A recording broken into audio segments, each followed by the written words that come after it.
have the floor. Before I make my opening statement, I'd like to start out today where we left off on September the 13th. If you remember then, we were having a lot of motions from, can we have quiet from the audience?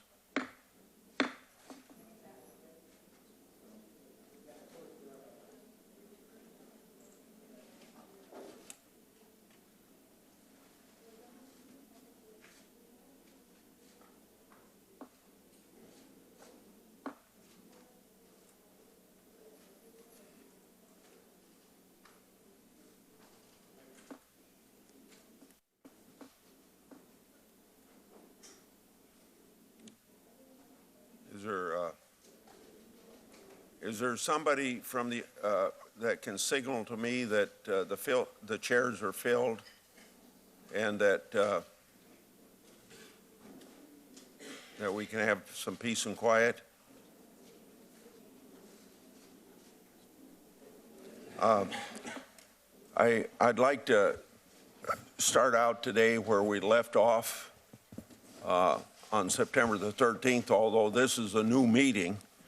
But I was anticipating a lot of motions from the minority, and we did have some motions for the minority. But if you remember, I said that I'll give the minority a chance to make their motions, and then I was going to make a motion that we have a time certain to vote. And so I want to make that motion time certain to vote, but if there is a motion from a minority, I would recognize that motion first. Mr. Chairman, I'd like to make a motion to subpoena Mark Judge as a witness before our committee. Okay. Let me hold. And I'd be happy to speak to it, but I wanted hold just a minute.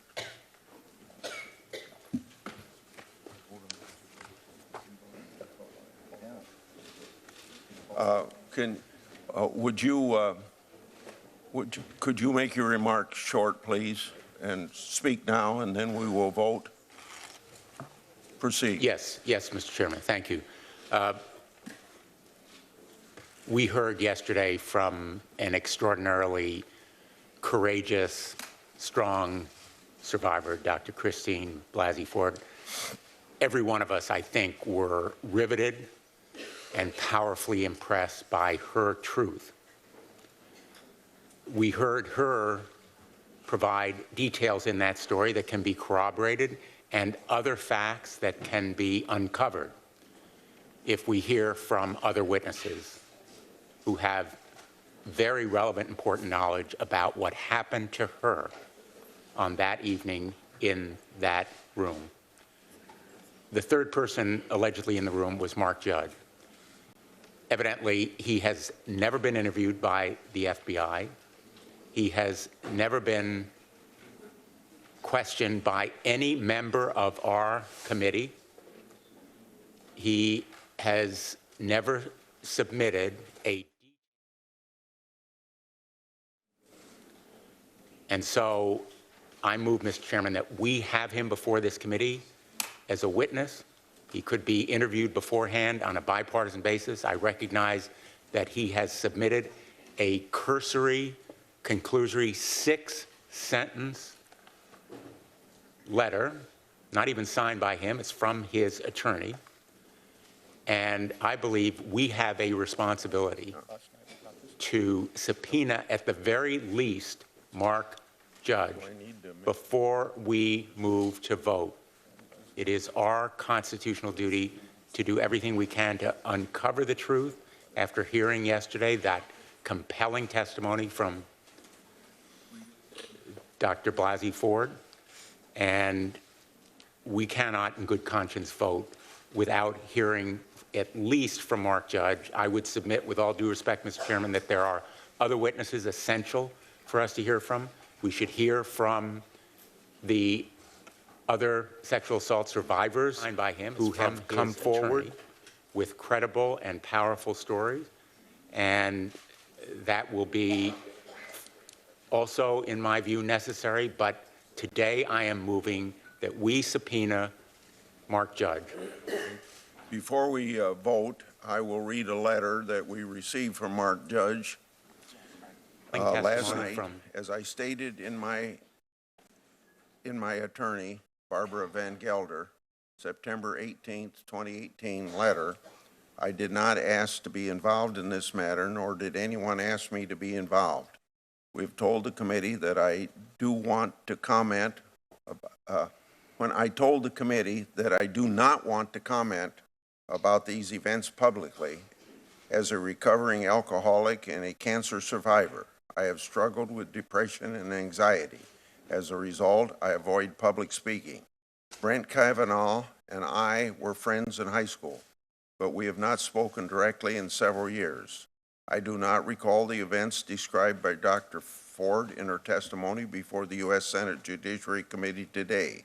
I never saw Brett act in a manner Dr. Ford describes. I am knowingly submitting this letter under penalty of felony. Mark Judge, witnessed by Barbara Van Gelder, and he has signed it. Mr. Chairman, if I may respond. On the motion? Yes, on the motion. If I may respond, that letter is no substitute for an FBI interview. The answer is no. Mr. Graham. And it is no substitute for testimony before this committee. Mr. Lee. Mr. Cruz. Mr. Sass. Mr. Flake. Mr. Cueto. Mr. Phillips. Mr. Kennedy. Mrs. Feinstein. Aye. Mr. Leahy. Aye. Mr. Durbin. Mr. Whitehouse. Aye. Ms. Klobuchar. Aye. Mr. Coons. Aye. Mr. Blumenthal. Aye. Ms. Hirono. Aye. Mr. Booker. Ms. Harris. Mr. Chairman.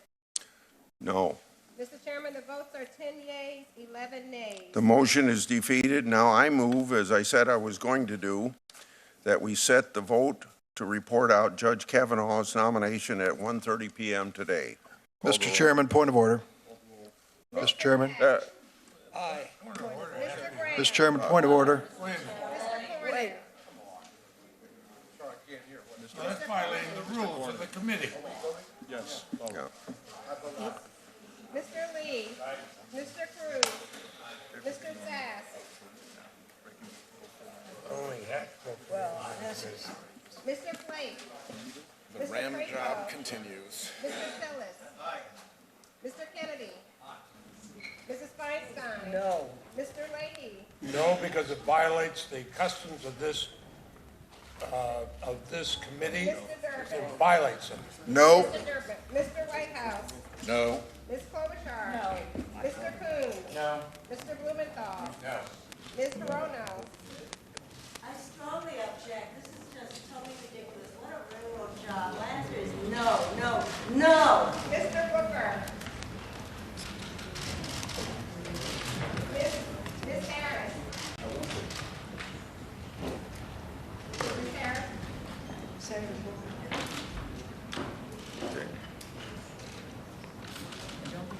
They're not answering because this is so unfair, Mr. Chairman. It breaks our rules and customs. Mr. Chairman. Aye. Mr. Chairman, the votes are 11 yeas and 8 nays. Okay. Motion carried. I'll go to my opening statement now.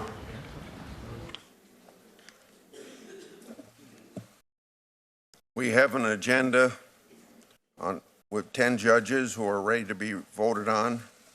Brent Kavanaugh nominated to the Supreme Court. Jonathan Kobus nominated the 8th Circuit, and 8 district court judges. We also have 2 bills on the agenda. We will hold over S 3178, the Justice for Victims of Lynching Act. We will vote on S 2785, the DTARE Act, sponsored by Senators Durbin and Graham. This bill combats offensive election interference by foreign adversaries by denying entry to any foreign national who has been deemed to engage in election interference. The amendment I'll be introducing makes clear that the Secretary of Homeland Security will make this decision on who has engaged in election interference in consultation with the Attorney General, the Director of National Intelligence, and the Secretary of State. Any foreign national who engages or conspires to engage in improper interference in our elections should not be allowed to enter our country under any circumstances except to stand trial. Yesterday, we heard testimony from Dr. Christine Blasey Ford and Judge Kavanaugh regarding sexual assault allegations that date back to when the two were in high school. It was difficult and emotional for both of them. At the end of the day, the three witnesses Dr. Ford named denied any knowledge of the event she described. Judge Kavanaugh forcefully denied the allegations. The alleged behavior is inconsistent with everything else we know about him. Hundreds of people, including women he knew in high school, attested to his character and fundamental decency as a person, both in high school and now. He is widely regarded as an excellent husband, father, friend, coach, professor, and judge. He has an exemplary record of being at the forefront of women's advancement in the legal profession, and he's been through 6 FBI full-time background investigations, and no issues of sexual misconduct were uncovered. It's a fundamental aspect of fairness and due process that the accuser have the burden of proving allegations. It's true yesterday's hearing was not a trial, but trials have rules based on common sense notions of fairness and due process, not the other way around. A person had allegations made against him in a public way, and his reputation and livelihood were at stake. It was only fair that his accuser had the burden of proof. In my opinion, this wasn't met. Hey, you folks that are photographers know that you're supposed to sit down. Maybe you just ought to leave the room if you don't know what the rules are.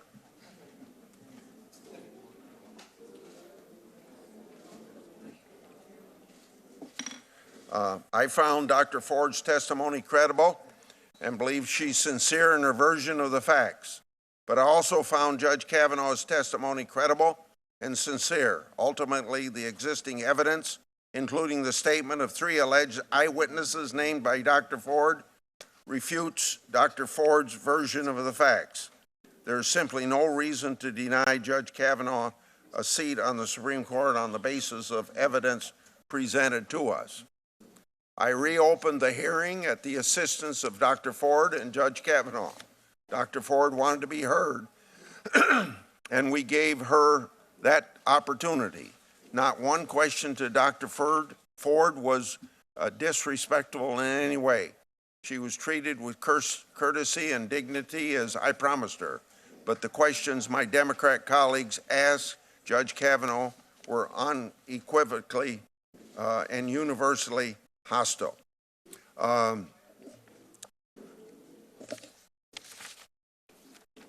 My colleagues first claimed that the Senate doesn't confirm Supreme Court nominees in midterm elections. The Washington Post fact checker said that's false. Indeed, Justice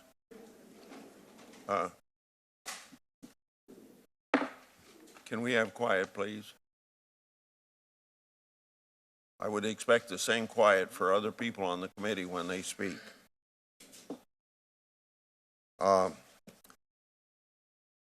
Anyway, indeed, Justice Breyer and Kagan were both confirmed in midterm elections. Then the second attempt was to argue that we needed to request all Judge Kavanaugh's executive branch records. But they completely ignored the fact that we did not request all of Justice Kagan's executive branch records. Indeed, her most recent and relevant executive branch records from the Solicitor General's office were not requested, even despite the fact that Judge Kavanaugh has spent the last 12 years on the second most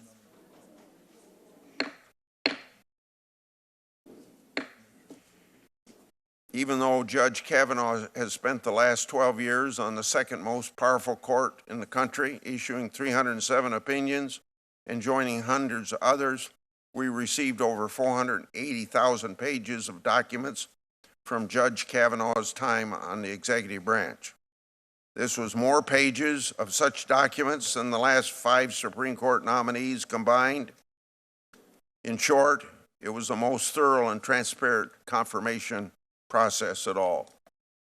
I'm going to put the rest of my statement in the record because I'm sure a lot of people are irritated right now, and I'll let them express that irritation. We'll go by seniority, so I'll call on Senator Feinstein and put the rest of my statement in the record. Thank you, Mr. Chairman. I'm very disappointed that we're here today voting on this nomination, especially in light of the testimony that we heard just yesterday. My Republican colleagues spent their time at the hearing focused exclusively on policy and on partisanship and process. The majority argued that the sexual assault Dr. Ford experienced was nothing more than a Democratic smear campaign that I am allegedly orchestrating. My staff and I were accused of leaking Dr. Ford's letter, which we did not. We were accused of leaking Deborah Ramirez's letter, which we did not. We were said to have refused to participate in the partisan, quote, investigation, end quote. Yet it is the Republicans who have refused to talk to Debbie Ramirez or Julie Swetnick. Republicans also failed to mention Democrats were not notified and had no idea the chairman's staff had been communicating with Mark Judge, Patrick Smith, Leland Kaiser, and apparently at least 2 other individuals who have not been named. Instead, Democrats learned about this outreach when various letters or emails appeared in the press. And in one case, we learned about the Republican staff outreach at 10 p.m. the night before the hearing. Ironically, my colleagues on the other side of the aisle have gone so far as to say this whole situation was nothing more than a nefarious attempt at political theater. I understand why they did that. The Senate is a political body. However, I was shocked to see Judge Kavanaugh take the same tone and strategy. Candidly, in the 25 years on this committee, I have never seen a nominee for any position behave in that manner. Judge Kavanaugh used as much political rhetoric as my Republican colleagues, and what's more, he went on the attack. He yelled at Democrats for having the temerity to express our frustration for not having access to over 90% of his record, and said that some Democratic members were, quote, an embarrassment, end quote. He'd accused Democrats of, quote, lying in wait, end quote, and replacing, quote, advice and consent with search and destroy, end quote. He even went so far as to say that Dr. Ford's allegations were nothing more than, quote, a calculated and orchestrated political hit, fueled with apparent pent-up anger about President Trump and the 2018 election, end quote, and, quote, revenge on behalf of the Clintons, end quote. Unbelievable. This was not someone who reflected an impartial temperament or the fairness and even-handedness one would see in a judge. This was someone who was aggressive and belligerent. I have never seen someone who wants to be elevated to the highest court in our country behave in that manner. In stark contrast, the person who testified yesterday and demonstrated a balanced temperament was Dr. Ford. She gave powerful testimony about her experience of being physically and sexually assaulted by Brett Kavanaugh. She started by saying how she was terrified to be before the committee, but she felt it was her civic duty to tell us what happened to her. She recounted her experience, and I quote, "I tried to yell for help. When I did, Brett put his hand over my mouth to stop me from yelling. This is what terrified me the most and has had the most lasting impact on my life. It was hard for me to breathe, and I thought that Brett was accidentally going to kill me, end quote. Both Brett and Mark were drunkenly laughing during the attack. They seemed to be having a very good time, end quote. Another quote. Brett's assault on me drastically altered my life. For a very long time, I was too afraid and ashamed to tell anyone these details. I didn't want to tell my parents that I, at age 15, was in a house without any parents present, drinking beer with boys. I convinced myself that because Brett did not rape me, I should just move on and pretend that it didn't happen, end quote. She was poised, she was credible, and she should be believed. Unfortunately, despite assuring Dr. Ford her allegations would be taken seriously and she would be treated respectfully, that is not what ultimately happened. As I noted in my statement yesterday, our colleagues on the other side of the aisle had their minds made up before one word was uttered. A week ago, the majority leader declared, quote, in the near future, Judge Kavanaugh will be on the United States Supreme Court. So, my friends, keep the faith. Don't get rattled by all this. We're going to plow right through it, end quote. This was not about ensuring a fair process. This was about doing the bare minimum. And finally, to my Republican colleagues who are so upset about the time that has passed, let's be clear. Dr. Ford asked for confidentiality, and that's what I did. We all know that if I had referred her allegations to the FBI, when she would not come forward, there would have been nothing to do. The FBI would have had an anonymous allegation with no name, no contact information, and no way to follow up. In addition, Dr. Ford's allegations were referred to the FBI on September 12th, over 2 weeks ago. If the president and the Republican majority had asked for the FBI to do an investigation at that time, like we asked, it would likely be finished by now. And most importantly, when Judge Kavanaugh has talked to Republicans repeatedly, none of us have spoken to or questioned Mark Judge, Patrick Smith, Leland Kaiser, or the polygraph examiner. None of us have talked to or questioned James Roach, Lynn Brooks, Liz Swisher, Tom Kaine, or Chris Dudley. Not one senator, as far as I know, has had the opportunity to or question Deborah Ramirez or Julie Swetnick. My colleagues are right that we should not rush to judgment, and it's not fair to assume Judge Kavanaugh is guilty without gathering the information. But it's equally unfair to have heard from a credible, poised, and brave witness and simply ignore what we heard and move forward immediately. I don't know Deborah Ramirez. I don't know whether her allegations are credible. I don't know Judy Swetnick. I don't know whether her allegations are credible. But I do know this. Dr. Ford provided credible, powerful testimony that deserves to be considered and not dismissed as a partisan smear campaign, which it was not. In my opening statement yesterday, I talked about the differences between Me Too and the Year of the Woman, and I highlighted the seriousness of sexual assault and harassment. I started out by saying, I hoped we would do better and show women that our country, our committee, has in fact changed. This isn't a political battle for power, as some have said. This is a serious undertaking with serious allegations. While the Republican strategy is no longer attack the victim, it is ignore the victim.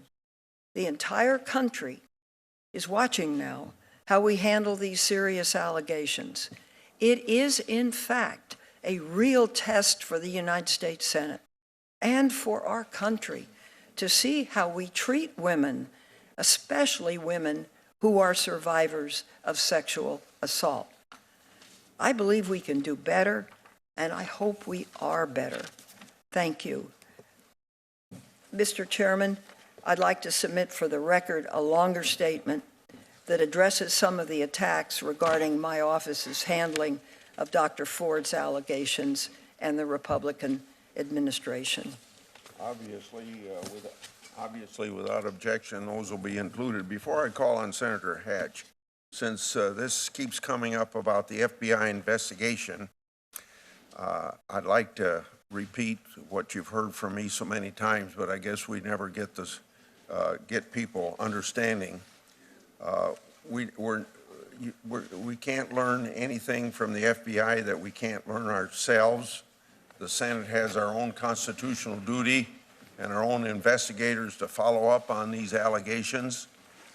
I don't think we should discredit the Senate's constitutional duty of oversight as a co-equal independent branch of government.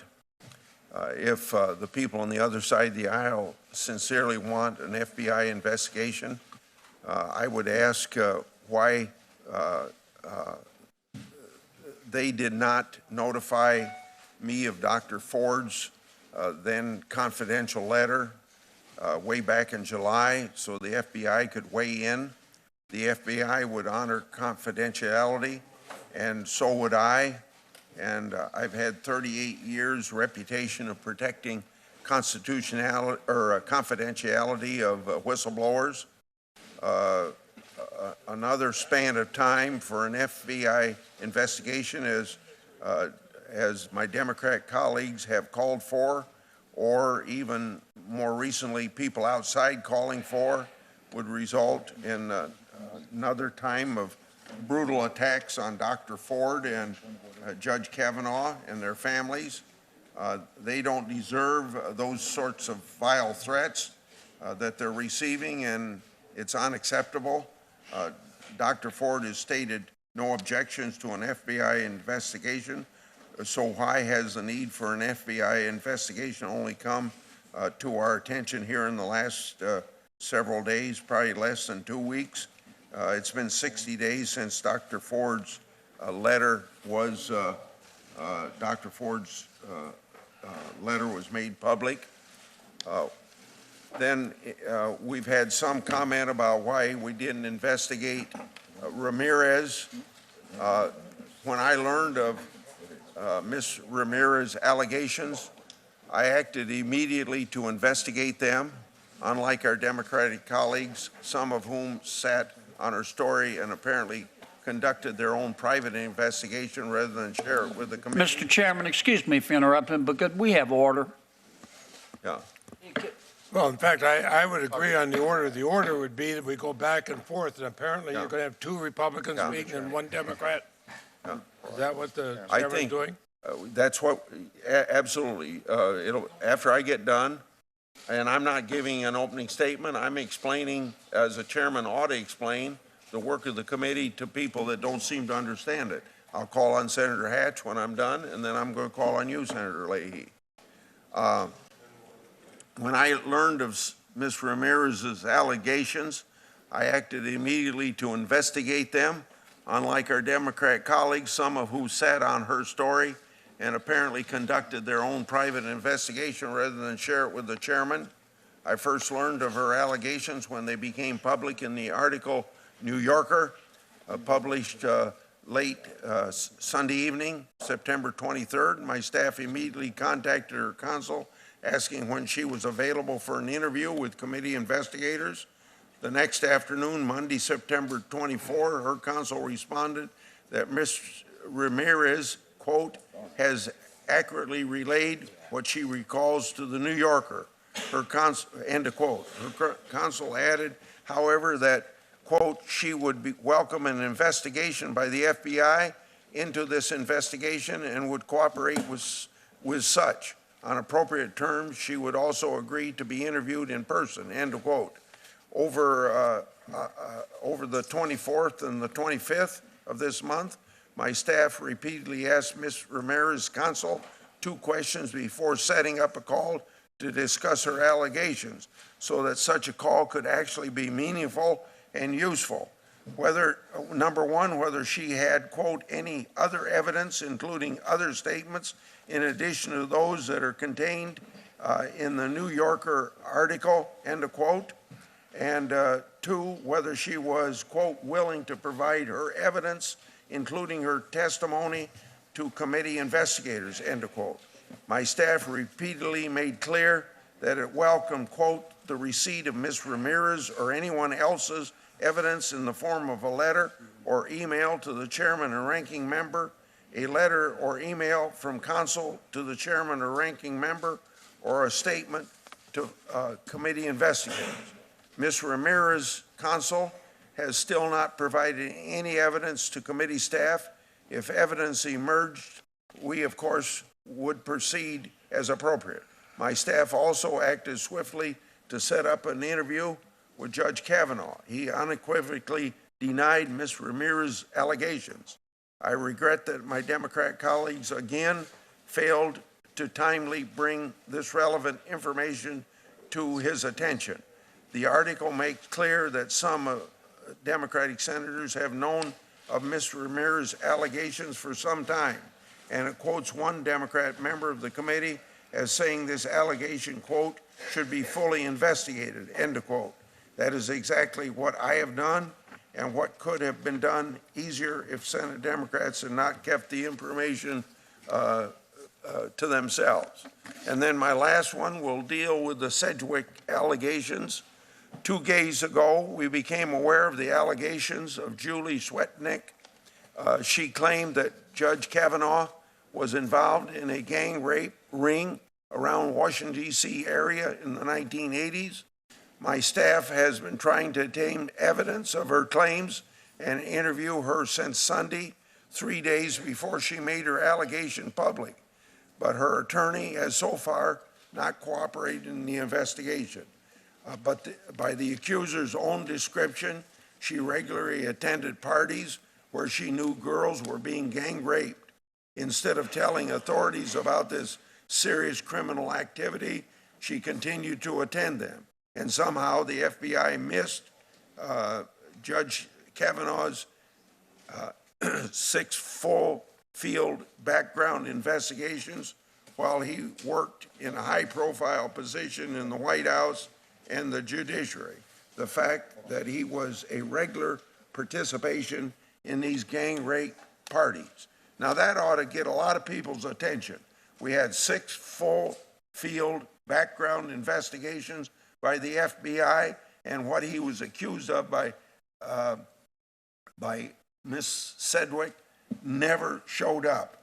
And that ought to be, if it was that much of an activity on his part, surely the FBI would know about it. Senator Hatch. Well, thank you, Mr. Chairman. This has been a very difficult set of hearings and a difficult markup, and I think you've handled it very well. And I compliment all of our people on both sides of the aisle for approaching this very seriously. And it should be approached seriously. It's been 81 days since President Trump nominated Judge Brett Kavanaugh to the Supreme Court.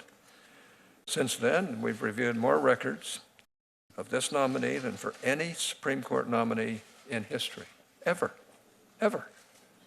Judge Kavanaugh has testified for well over 30 hours, including in a closed session. He has answered nearly 1,300 written questions, more than all other past Supreme Court nominees combined. In the more than 12 years that Judge Kavanaugh has been a judge on the D.C. Circuit, he has built a reputation for honesty, courtesy, and integrity. His clerks and colleagues, since they sing his praises. He volunteers in the community. He's been an advocate for and mentor to his students.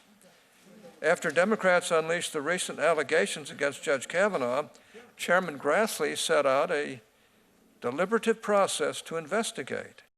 He has not been, as some claim, a bully. Far from it. But rather than working with us, my Democratic colleagues chose not to participate in this process. Indeed, before yesterday, they had never even asked Judge Kavanaugh a single question about these allegations. And yet again and again, their refrain has been the same. delay, delay, delay. I can't blame them for that because they are partisan people, and yeah, and they, I guess they figured that would be to their advantage. Well, it's not. When we heard the serious allegations made by Dr. Ford, we recognized that we needed to hear her testimony. Chairman Grassley was committed to making sure that she had a safe forum in which to tell her story. He tried to make it a forum of her choosing, either public or private. Although it appears the lawyers my Democratic colleagues suggested to her had other plans. Yesterday, we finally were able to hear from Dr. Ford and Judge Kavanaugh. I want to personally thank them. But I want to thank them both for attending the hearing and speaking to the committee and to all of us and to the American public as well. After the hearing, I saw that Mr. Avenatti decided that the best place for his client to give her first interview was on a show called The Circus. The title is fitting, because that is what this process has become. All of my Democratic colleagues have said for weeks that they will vote against Judge Kavanaugh. Here's where I stand. We can't allow more time for new smears to, we can't allow more time for new smears to damage Judge Kavanaugh, his family, his reputation, the reputation of the court, and of course the reputation of the country. We cannot allow more time for partisans on the left to try to beat Judge Kavanaugh into submission. We can prolong this process knowing that in the meantime, we shouldn't prolong it is what I'm saying, without knowing that in the meantime, Judge Kavanaugh's family and our country will be dragged through the mud. Or we can end this circus, and frankly, we've reached a point where it's time to end the circus. It's time to show some dignity around here. It's time to vote. People can make their closing statements. They can vote whatever way they want to. Nobody's telling them what to do. And frankly, we've had enough time on this to choke a horse. And I just have to say, let's be fair about this. Let's vote whichever way we want to. And let's move on this. I personally am tired of all the games and all the gamesmanship that's been going on around not just this nominee, but others as well. And Mr. Chairman, as a former chairman of this committee and a chairman of 2 other committees in my time in the Senate, I want you to know that I think you've done a terrific job. You've been fair. You've been very decent in your approach. You have treated everybody with respect. You've especially treated our Democratic colleagues with respect, which they deserve. And frankly, you're a great chairman. And I think we ought to all acknowledge that and start treating our chairman with a little more respect and dignity. We all respect him. We all know what a good man he is. I also think the ranking member has been good through this process as well. I like her very much. She's very sincere. She's on the other side of this from me, but she believes in what she's doing, and I have to stand up and say she has a right to do that. And I just want her to know that I appreciate her and her leadership on this committee. But it's time to vote. It's time to quit making the political, well, you can make your political statements, but they ought to be made in lieu of the vote, and then we ought to vote this and make a final determination on where this nominee is going to go. For one, Senator Lee. I'm just not finished. For one, I know Judge Kavanaugh. I've known him for a long time. He has an impeccable reputation. He's well respected as a judge in this country by Democrats and Republicans who know him well. And it would be an absolute crying shame if we keep treating him like he's some sort of an imposter or some sort of a person that just can't do this job. He can do the job. He has done the job, and he's doing it on the D.C. Circuit Court of Appeals, the second highest court in the country. And I have a lot of confidence in him. Those who don't, they can vote no. Senator Lee. You know, in some ways, it feels like Alice in Wonderland around here. It's unbelievable where we are today. It's almost surreal.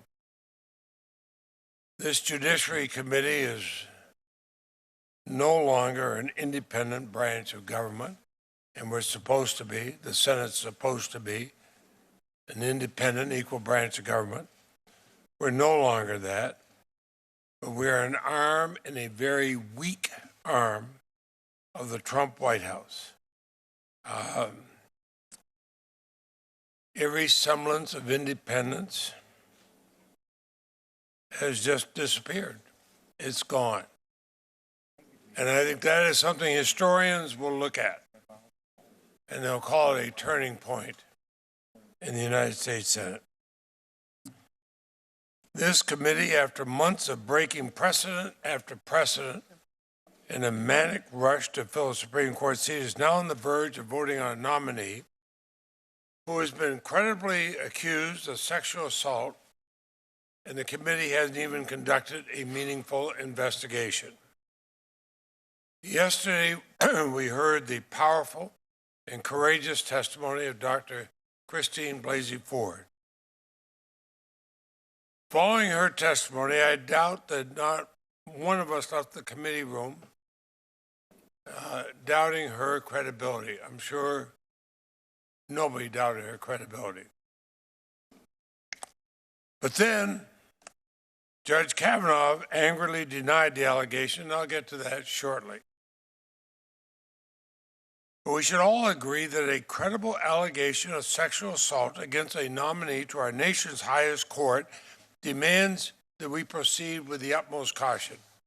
Our constitutional obligation, at the very least, is to investigate these allegations properly. This isn't about delaying a nomination until after the election, even though we have that precedent when the Republicans did that with Merrick Garland. This is about doing our job. This is what we're elected to do, what we're paid to do. And the first step is an FBI investigation. That has always been the first step when new derogatory information comes to light about a nominee.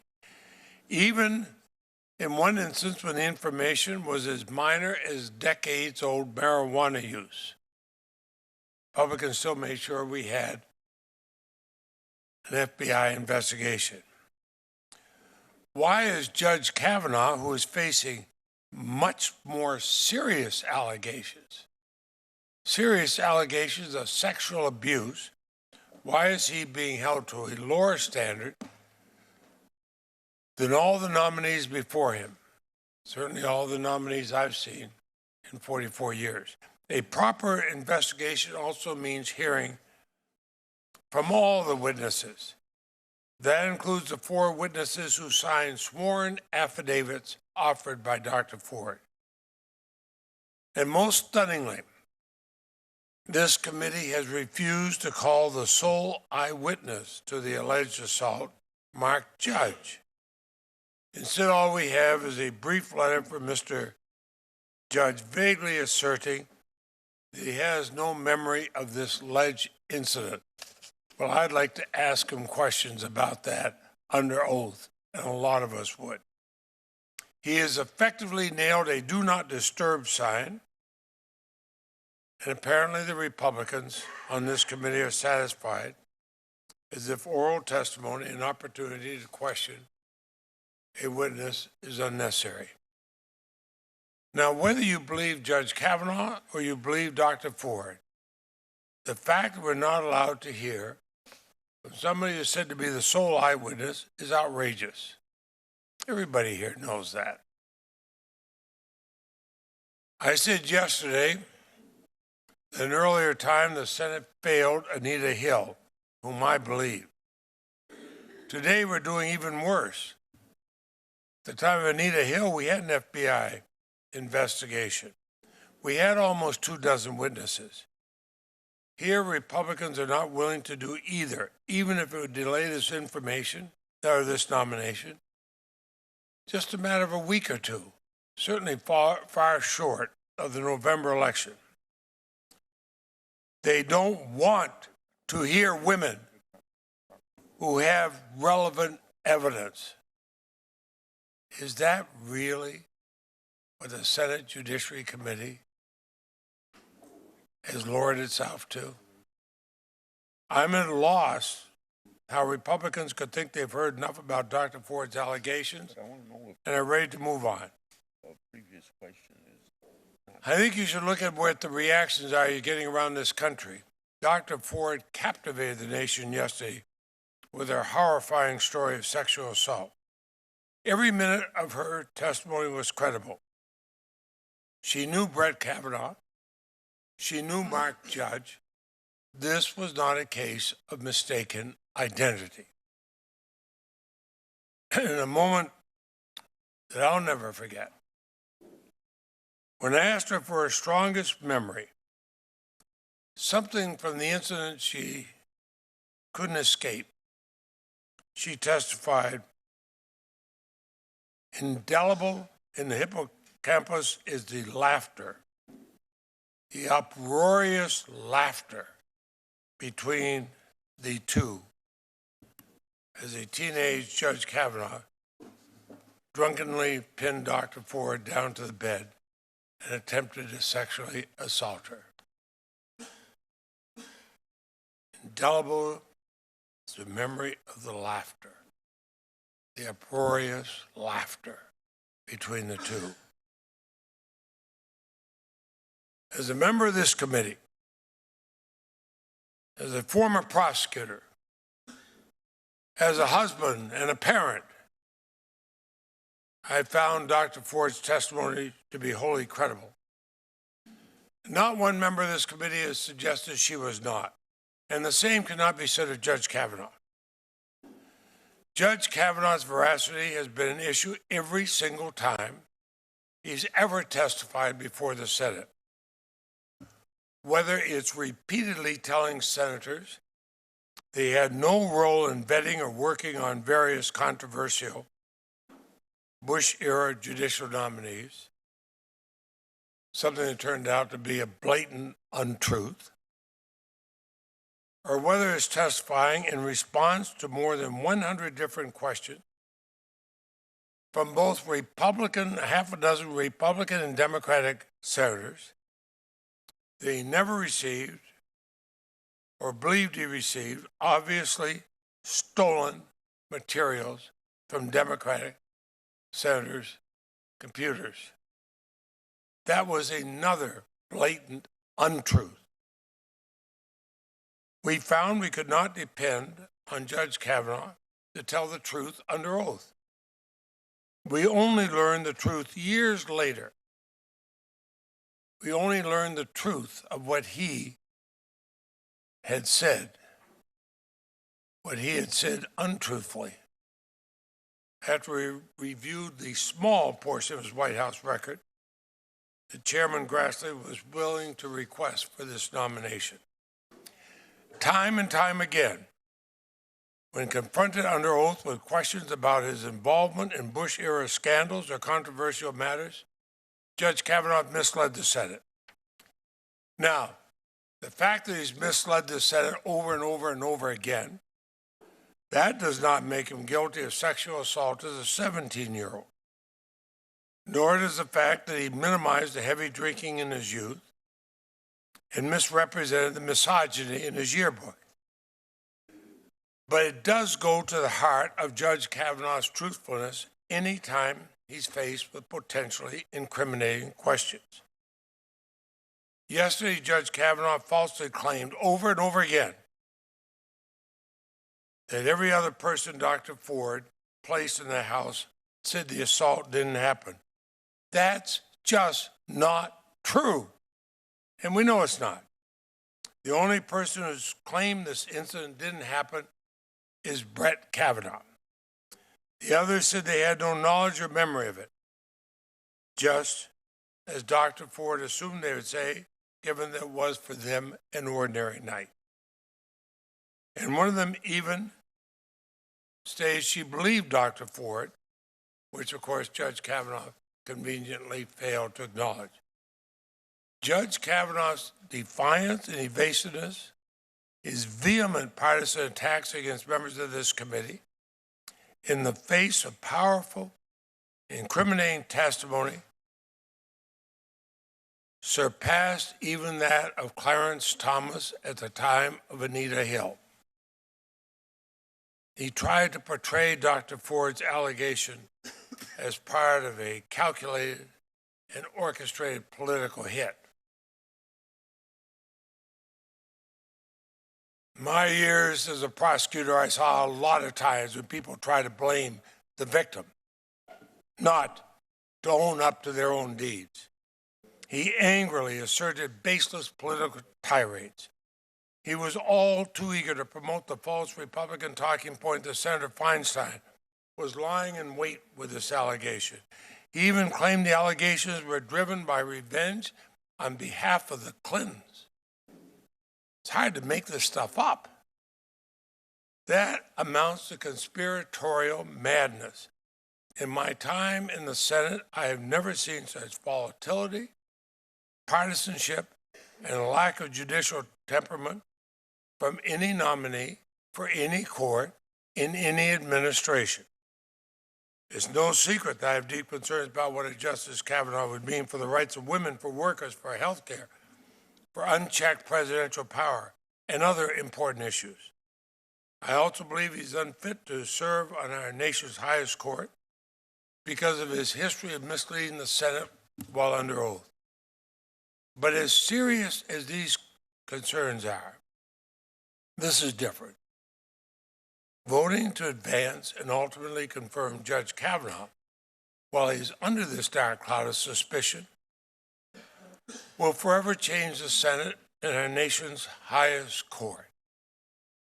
It will politicize the U.S. Supreme Court, a branch of our government that should be above politics. And for victims and survivors of sexual violence struggling with whether to come forward, the consequences may be even worse. Every one of us who has been a prosecutor has seen how hard it is sometimes for victims to come forth. And are we sending the signal that you stay there, don't come forth? You know, how this committee handles this nomination will be viewed as a reflection of how seriously our society views credible claims of sexual misconduct. During Dr. Ford's testimony, the National Sexual Assault Hotline saw an unprecedented 147% increase in calls. When survivors see us taking sexual assault seriously, they're empowered to come forward. If they see us callously sweeping it under the rug, I fear they'll have disastrous consequences. If victims think they'll never be believed or will not matter even if they are believed, then why come forward at all? Dr. Ford deserves to be heard. And that must mean more than just checking a box. Remember, Dr. Ford did not spend her entire life preparing for this moment. She is not backed by the most powerful officials in our nation's government. She did not come here with a political agenda. She did not testify with a job promotion on the line. She did not evade our questions, and she did not demean our motives of either Republicans or Democrats. She instead plainly, with grace, and at times emotionally, recounted the trauma that she experienced as a 15-year-old girl. Trauma that has been haunting her for the 36 years since. She had nothing to gain and everything to lose by coming forward. I listened closely to both her and Judge Kavanaugh, and I believe her as I believed Anita Hill. I'll be voting no on Judge Kavanaugh's nomination. He does not have the veracity nor the temperament for a lifetime appointment to the highest court in our nation. And no such nominee should be confirmed in the face of such serious, credible, and unresolved allegations of sexual assault. Senator Graham. Thank you. I know I'm a single white male from South Carolina, and I'm told I should shut up, but I will not shut up if that's okay, because I got here the same way everybody else did. The people in South Carolina voted for me and Senator Scott to be their voice, men and women, And I'm going to try to be their voice today. And maybe not just for South Carolina, but a little bit about what I think is going on here. Joe Biden, I can't believe we're saying this on our side. Listen to Joe. But Joe was right a lot. Joe Biden's a unique guy. If you had one last conversation before you die, you'd want to have it with Joe. You'd be around for a while. He's a decent guy.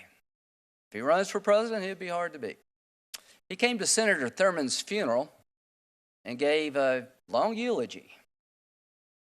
And I asked him, Joe, I said, that was incredible. This can't help you in Delaware.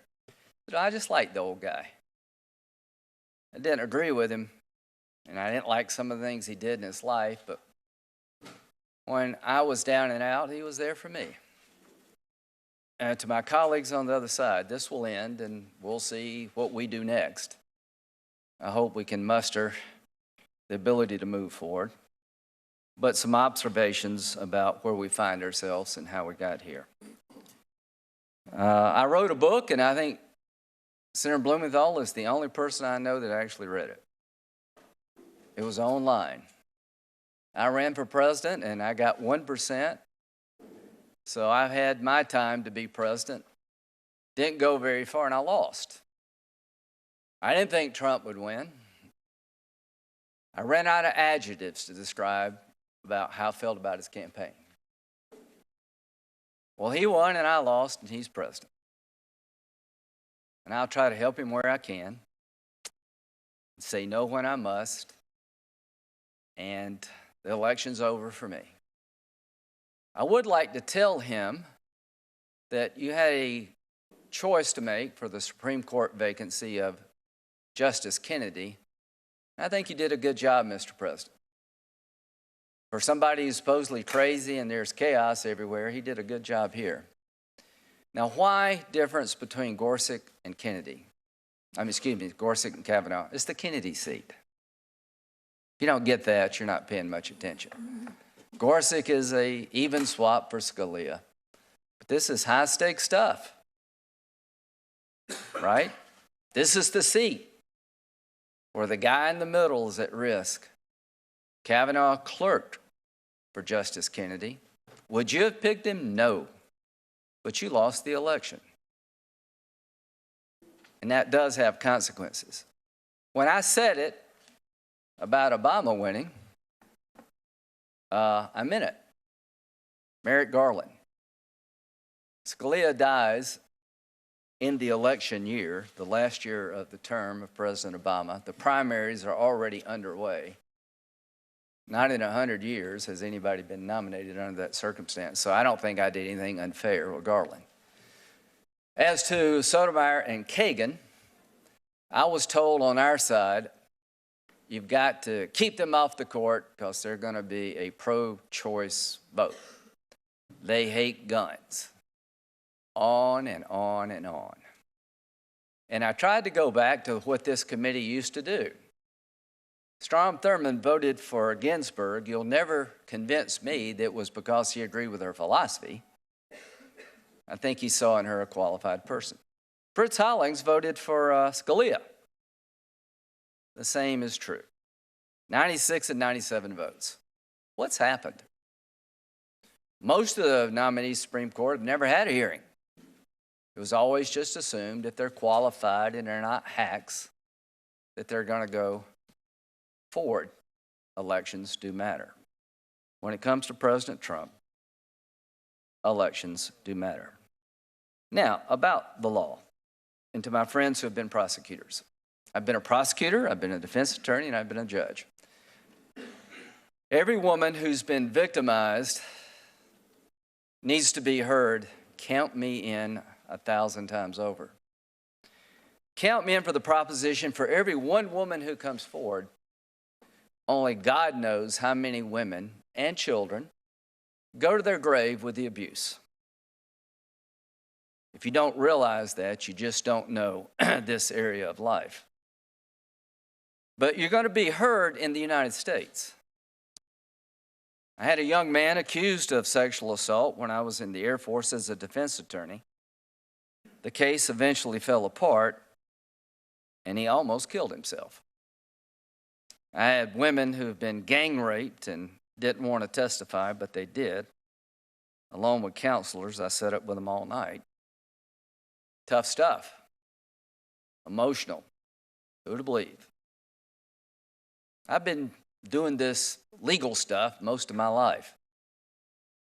I've never heard a more compelling defense of one's honor and integrity than I did from Brett Kavanaugh. He looked me in the eye, everybody in the eye, and he was mad, and he should have been mad. He could tell you where he was at and what he was doing during high school in a way that just blew me away. Brett Kavanaugh and women. If you're a gang rapist when you're a sophomore and a junior in high school, you don't let it go. Every woman who actually knows Brett Kavanaugh has come forward to say he is not that kind of guy. He has been at the highest level of public service, under tremendous scrutiny, 6 FBI investigations, and we missed the sophomore, junior gang rapist. We didn't miss it. It's much garbage. We're in the twilight zone, and here's what I would say. Miss Ford. All I can say about Miss Ford, I feel sorry for her, and I do believe something happened to her, and I don't know when and where, but I don't believe it was Brett Kavanaugh.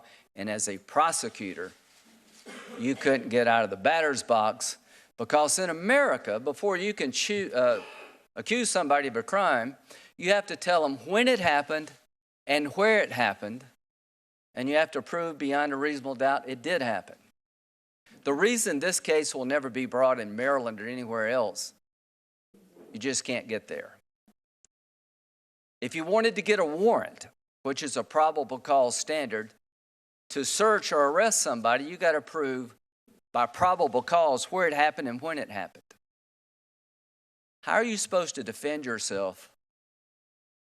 Is the burden really on you to prove that you were not at a party 35 years ago and they won't tell you where it was and when it was? So all I can say is that under any reasonable standard, any concept of the rule of law, this would not go forward. There have been 5 allegations here.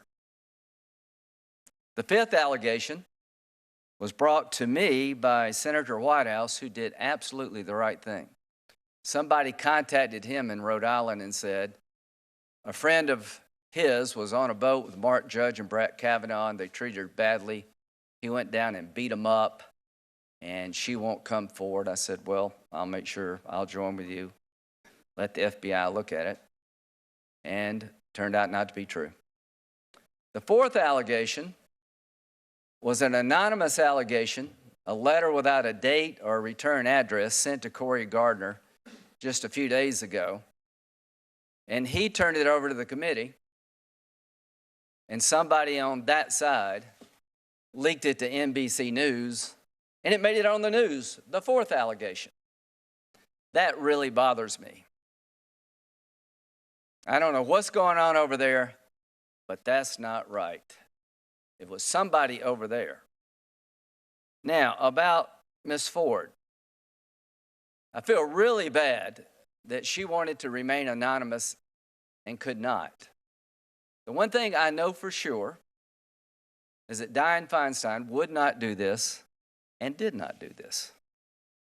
But I know for sure somebody did. It wasn't chatter from a friend. 3 groups had this letter that was requested to be anonymous. Dianne Feinstein and her staff, the Congresswoman from California and her staff, and the lawyers. Somebody betrayed her trust, and if you can't figure out why, you shouldn't be driving. To delay this hearing, to set in motion the destruction of this man, to keep this seat open past the election. That I know beyond any doubt. What else do I know? I about fell out of my chair when Dr. Ford said yesterday, I didn't know you would be willing to come to me.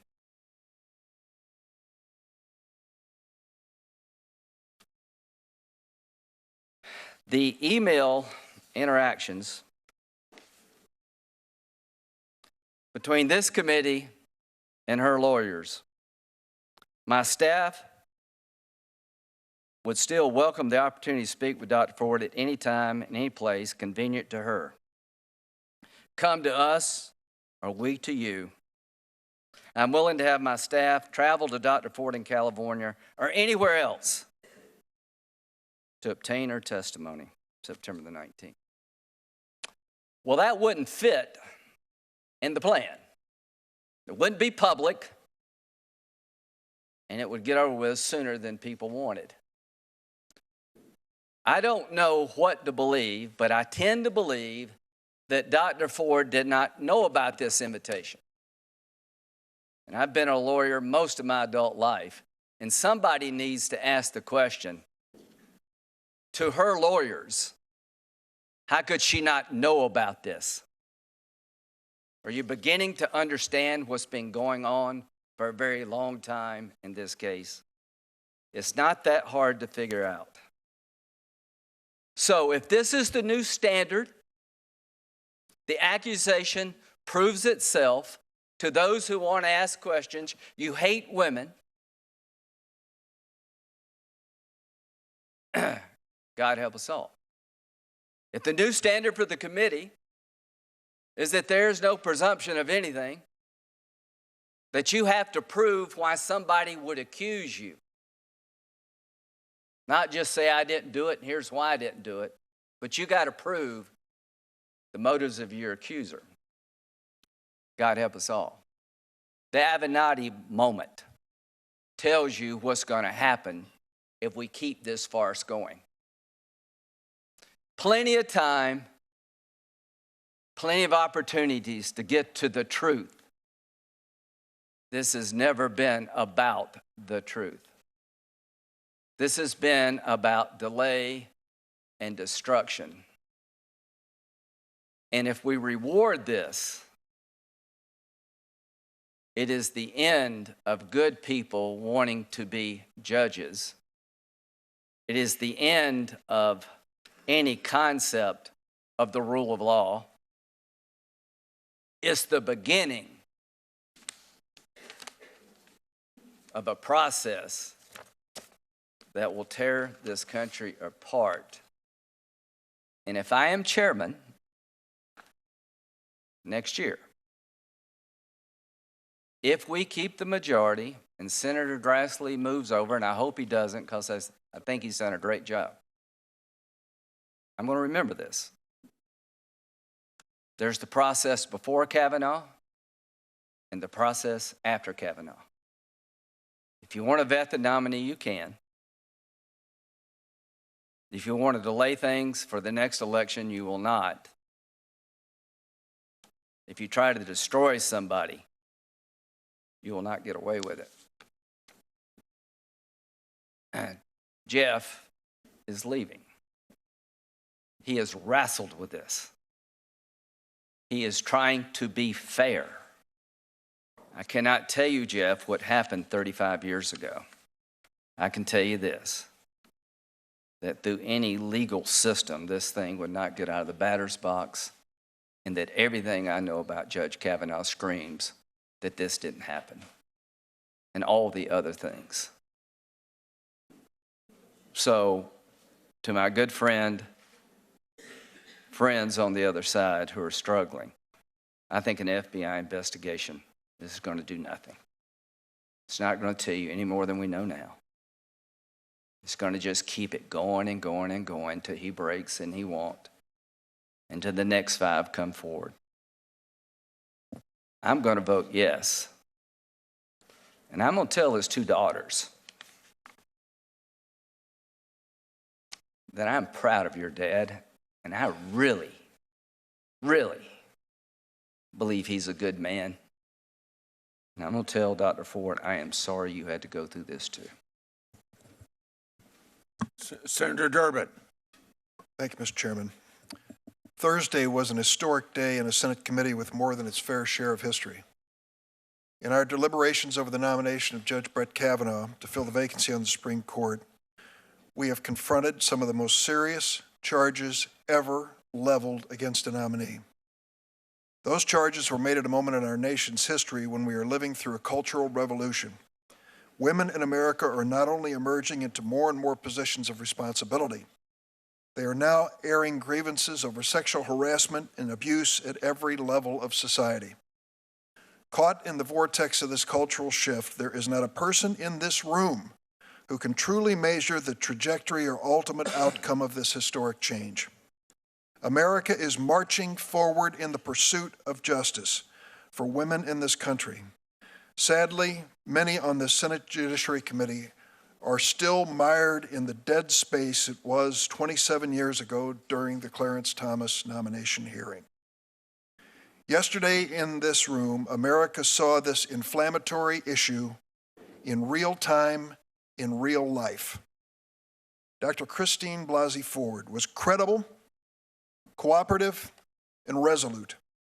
When I asked her directly, under oath, the degree of certainty that she had that she was assaulted by Brett Kavanaugh, she responded 100%. When the prosecutor on the Republican side tried to weave a political conspiracy or make her a tool of her lawyers, it fell flat. This woman, who had identified Brett Kavanaugh as her assailant to her husband and therapist 6 years ago, believed she had a responsibility as a citizen to come forward and tell her story. I thought about the words she used during the course of her testimony yesterday.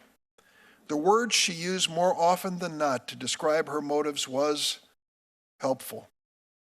Helpful. She wanted to be helpful to this committee and to her nation. I believe her. But she was afraid in awakening those carefully guarded and painful memories, and she was afraid for her family. She confided in our colleague Dianne Feinstein with the clear understanding that Dianne would protect her identity, and I have no doubt that Dianne accepted that responsibility and kept her word. Yesterday, 2 members of this committee leveled personal attacks at Senator Feinstein. They said she concealed Dr. Ford's letter for partisan reasons, and one went so far as to say that she leaked the contents of that letter, or her staff leaked that letter, to the press. Perhaps in this Trumpian era, those sorts of baseless personal charges are to be expected. But if we descend to this level of political discourse, we will have forsaken the traditions of the Senate and the comedy which is essential to our public service. And for the record, this baseless claim was refuted immediately by The Intercept, which was first to publish the story about Dr. Ford's allegation. Their reporter said last night, and I quote, "Feinstein's staff did not leak the letter to The Intercept." Yesterday, Dr. Ford made the personal decision to tell her story publicly. She came before this committee under oath and volunteered to answer every question. None of the Republicans on this committee were willing to question or confront her, not one. They sat silent as their prosecutor, Ms. Mitchell, tried to do their work. But after Dr. Ford completed her testimony and left the building, it was a different story.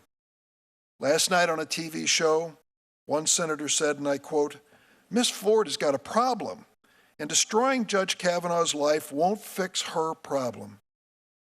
How could you listen to her honest and direct testimony and draw that conclusion? Judge Kavanaugh's opening statement yesterday was filled with raw emotion. Looking at his family and friends gathered to support him, one could not help but feel, as our colleague Senator Flake reminded us, that this undertaking is deeply personal and there's humanity to reconcile on both sides of the ledger. I could feel the intensity of what he has experienced over the last few weeks, but I could not understand how Judge Kavanaugh could say that he, quote, bore no ill will towards Dr. Ford, then called her charges, quote, a calculated, orchestrated political hit, citing, quote, apparent pent-up anger about President Trump and his 2016 election, and, quote, revenge on behalf of the Clintons. Revenge on behalf of the Clintons. This lock-her-up grace note in Judge Kavanaugh's remarks may have raised a cheer in the White House, but at a sad moment in the history of this committee. The exchange I had with Judge Kavanaugh was an honest effort to loose the Gordian knot this committee faces when two sworn witnesses are in direct contradiction. What I asked for, what many have asked for, is obvious. Turn over the facts we know to the Federal Bureau of Investigation. Let them connect the dots. Let them complete the investigation. Then let us meet and evaluate their findings. Do you remember yesterday when on several occasions the Republicans made a point of quoting the American Bar Association? Mr. Chairman, I would like permission to enter into the record a letter sent to this committee on September 27, 2018 by the American Bar Association. Without objection, it'll be entered. Let me read it. This is what the committee received. The American Bar Association urges the Senate Judiciary Committee, and as appropriate, the full Senate, to conduct a confirmation vote on Judge Kavanaugh's nomination to the Supreme Court of the United States only after an appropriate background check into the allegations made by Professor Ford and others is completed by the Federal Bureau of Investigation. We make this request because of the ABA's respect for the rule of law and due process under law. The basic principles that underscore the Senate's constitutional duty of advice and consent on federal judicial nominees require nothing less than a careful examination of the accusations and facts by the FBI. Each appointment to our nation's highest court, as with all others, is simply too important to rush to a vote. Deciding to proceed without conducting additional investigation would not only have a lasting impact on the Senate's reputation, but it will also negatively affect the great trust necessary for the American people to have in the Supreme Court. It must remain an institution that will reliably follow the law and not politics. Respectfully, the Senate should recognize that a thorough FBI investigation will demonstrate its commitment to a Supreme Court that is above reproach. That letter was signed by Robert Carlson, President of the American Bar Association. All the quotes yesterday about the ABA's finding on Judge Kavanaugh are a distant second to what we've been asked by the same organization to do, and it is not an unreasonable request. So who is telling the truth? Two sworn witnesses in direct contradiction. But there is one significant difference. One of these sworn witnesses has stepped forward and said, I will submit my testimony and myself to the Federal Bureau of Investigation, understanding that anyone who lies to the Federal Bureau of Investigation is subject to criminal prosecution. The other witness evaded that question over and over and over. Oh, I'll leave it up to the committee. It's up to the chairman. You're going to have to decide on that. You make that decision. Judge Kavanaugh knows better. He knows that if he had turned yesterday to the White House counsel and says, suspend this until we have an FBI investigation to clear my name, my reputation, and my nomination to this court, it was the right thing to do. Because those scales had been tipped in favor of the one sworn witness who is willing to take her case before the Federal Bureau of Investigation, I will be voting no on the nomination of Brett Kavanaugh to the Supreme Court. Before I call on Senator Cornyn, since the ABA letter came up, I have this comment that the president of the ABA called for an FBI investigation, as you just heard, and to do it before a vote. I've explained many times another FBI investigation is not necessary. The ABA is an outside organization like any other that can send us letters and share their advice, but we're not going to let them dictate our committee's business. Also, this letter is from the president of the ABA, one individual. He doesn't represent the hundreds of thousands of lawyers in the United States. It isn't at all clear that the ABA president has authority to speak for the organization on this matter. This letter doesn't say that he conferred with anyone else or that he convened the Judicial Qualification Committee by conference call or otherwise. The ABA president's opinion doesn't alter the fact that Judge Kavanaugh received a very well qualified rating from the ABA Standing Committee on the Federal Judiciary, and the Standing Committee did not join this letter. Senator Cornyn. Thank you, Mr. Chairman. I've said before that I believe that in considering Dr. Ford's testimony, we should treat her the same way I would want my wife, my daughters, or my mother treated if they were in similar circumstances. Conversely, I want to make sure we treat Judge Kavanaugh the same way we would treat my father, my brother, or a son. We owe that to both Judge Kavanaugh and to Dr. Ford. It is simply false to say that somehow we have, in drawing attention to the fact that this has been an orchestrated effort to delay the vote on this nomination, that we have somehow been disrespectful of Dr. Ford. I'm proud of the way this committee treated Dr. Ford yesterday. I thought it was appropriate, dignified, and apparently our friends across the aisle are somehow upset that we got a trained lawyer who handles claims like this on a daily basis to handle it in a thoughtful, appropriate way to elicit facts and information from Dr. Ford. I thought Ms. Mitchell did a good job. But to somehow wrap themselves in the normal compassion we would somehow, that we do feel for somebody in Dr. Ford's situation, and claim that we are not treating her well by pointing out the overt politicalization of this process, is simply trying to take our eye off the ball. There has been a calculated effort to manipulate this process in a way that is blatantly unfair to Dr. Ford and to Judge Kavanaugh, and that's shameful. I said yesterday, I think this is one of the darkest days for the United States Senate since the McCarthy hearings that occurred back in the 50s. You may recall the comments of one of the lawyers who said, "I never really gauged your cruelty or recklessness before today,"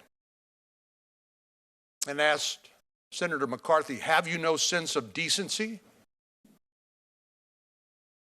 I think this process has been cruel and reckless and indecent for both Dr. Ford and Judge Kavanaugh, and it did not have to be that way. When we learned yesterday from Dr. Ford that she did not authorize the release of the letter of July 30 that she sent to Senator Feinstein, she did not authorize it, she did not want it leaked, but it was leaked. And she said the only people that had possession of it were her lawyers, Senator Feinstein, and Representative Eshoo. You can reach your own conclusion, but the letter had to come from somewhere. And when she testified that she was not informed of Chairman Grassley's offer to travel where she was to interview her with bipartisan participation about her claims, she said it wasn't clear to her that offer had ever been made.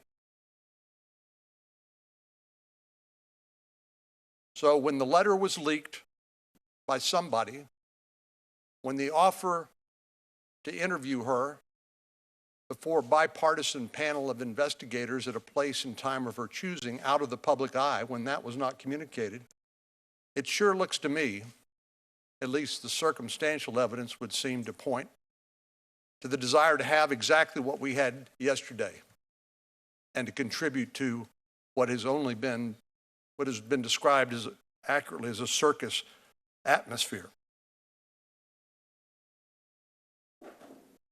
Cruel, reckless, no sense of decency.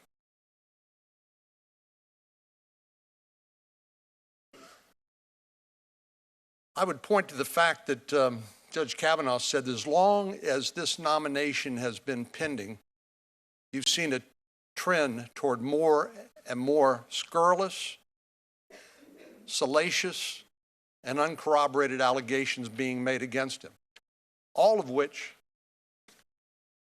the chairman and the committee professional staff have attempted to investigate. We heard from Dr. Ford. We also saw a claim by Ms. Ramirez that was uncorroborated by the dozens of witnesses that allegedly existed that the New York Times could not confirm. Nobody would confirm her allegation. And then yesterday, the ranking member quoted from some of the claims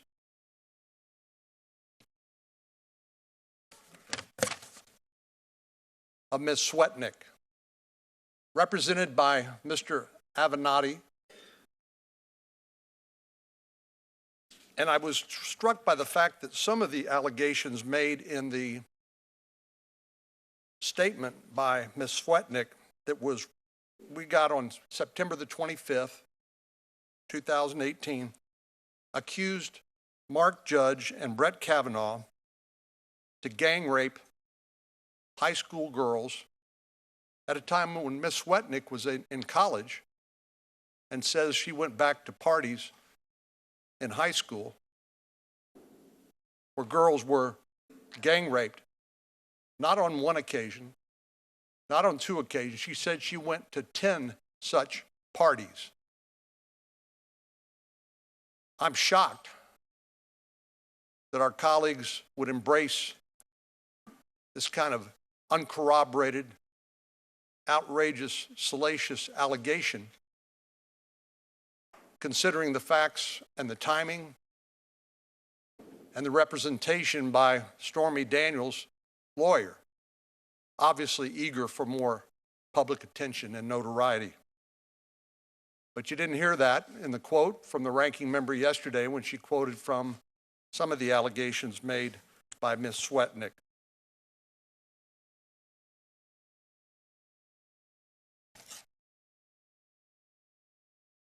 Our friend, the ranking member, said yesterday that the integrity of the Senate is on trial. I agree with that. And we're failing badly.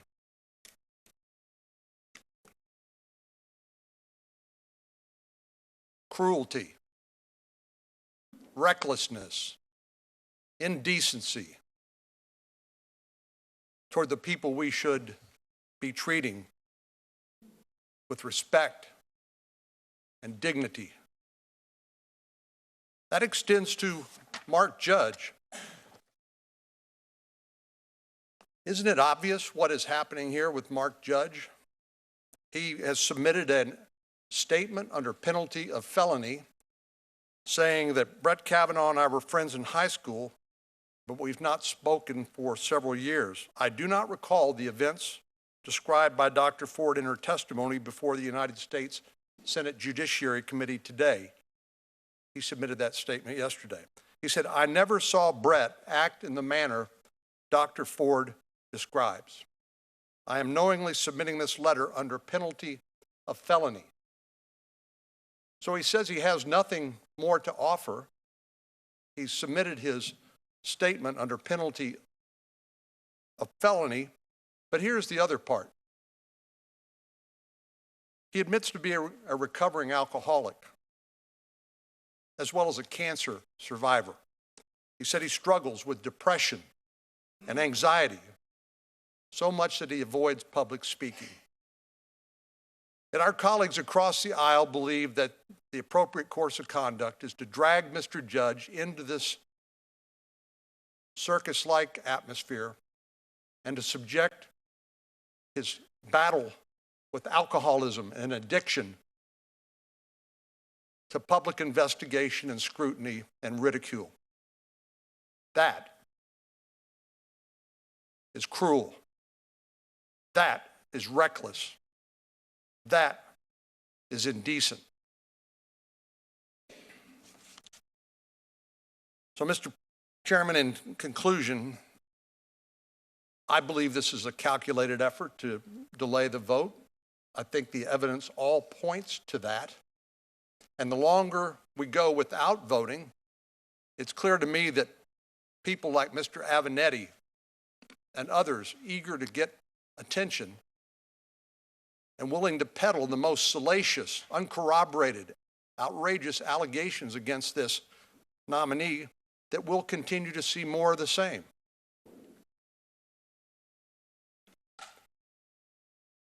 It's well known that about 150 nominations are pending on the Senate calendar.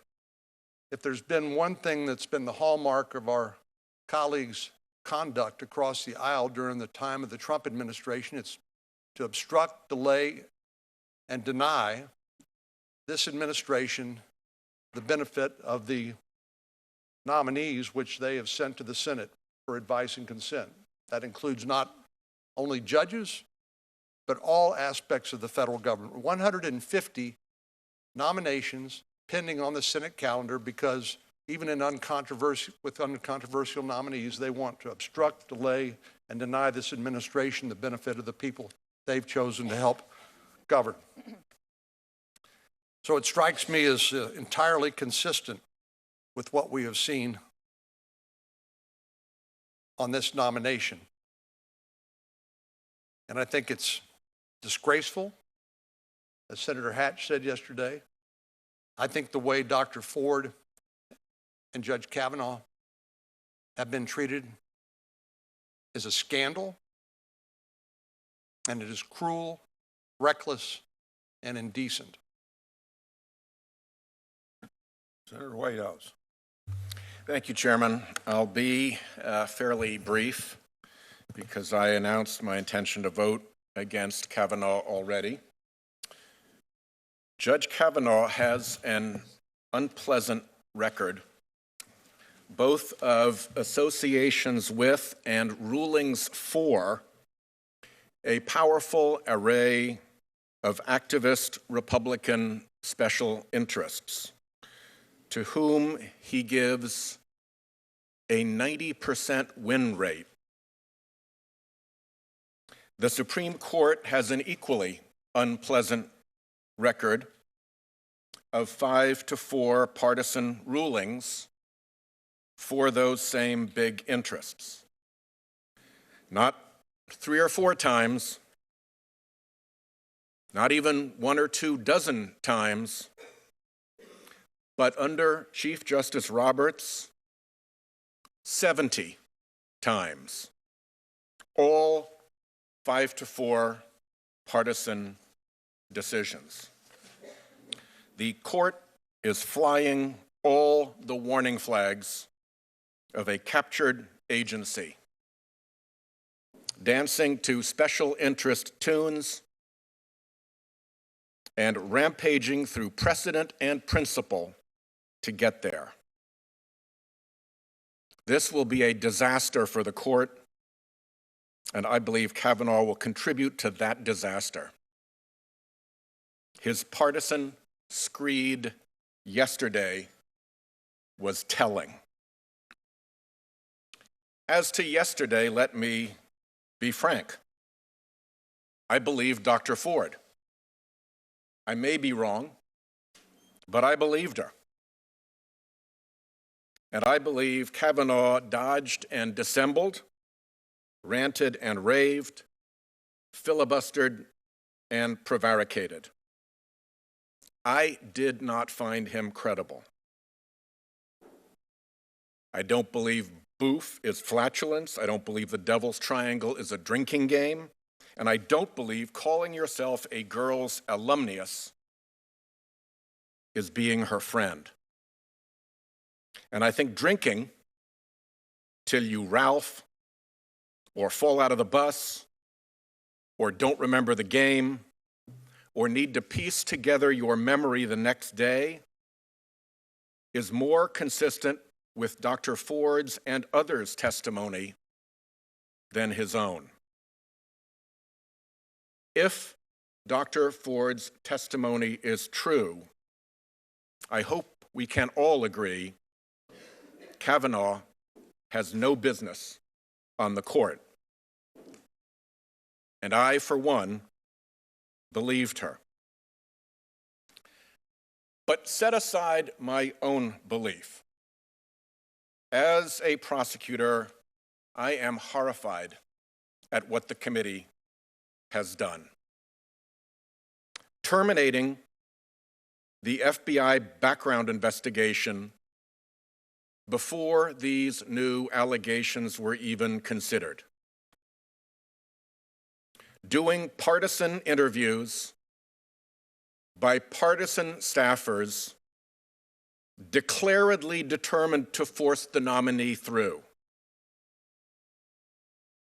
Letting Kavanaugh's alleged accomplice in the assault, the guy in the room with him when it happened, get away with a lawyer's letter and no testimony, no cross-examination. The lawyers in the room will know the reverence with which Wigmore is cited as legal authority in decisions across the country and for decades. Beyond any doubt, he wrote, the greatest legal engine ever invented for the discovery of truth is cross-examination. Mark Judge is in hiding instead of under subpoena, and that greatest legal engine has been deliberately disabled in this matter. Let me have one example of where investigation might help.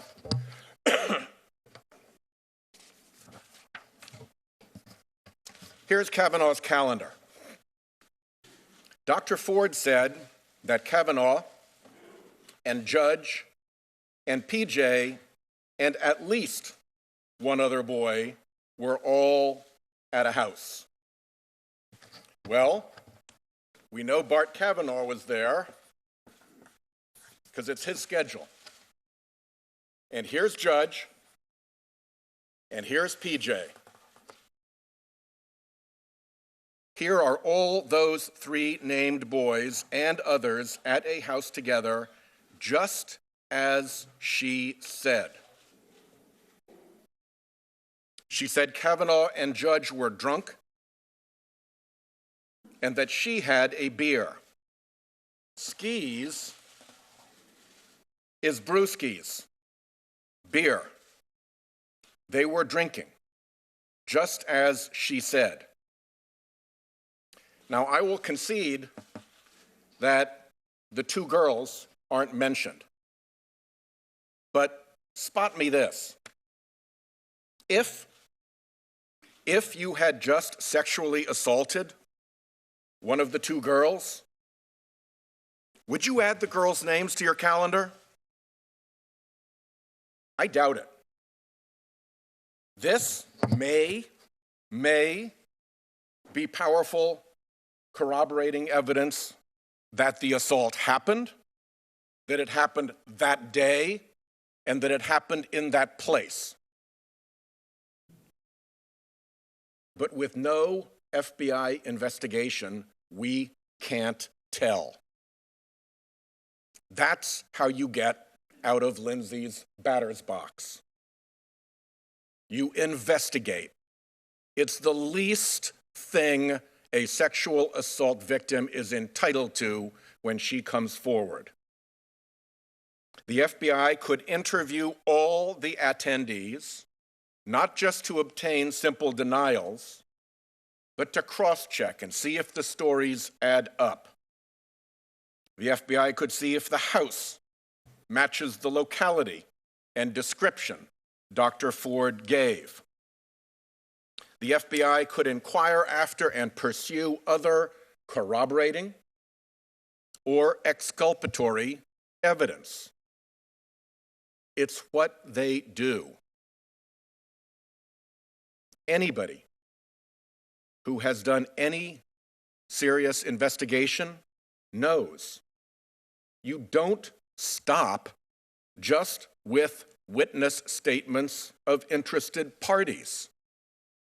You run down corroborating and impeaching evidence. You check and cross-check. You ask and go back again. You do the basic blocking and tackling of investigation.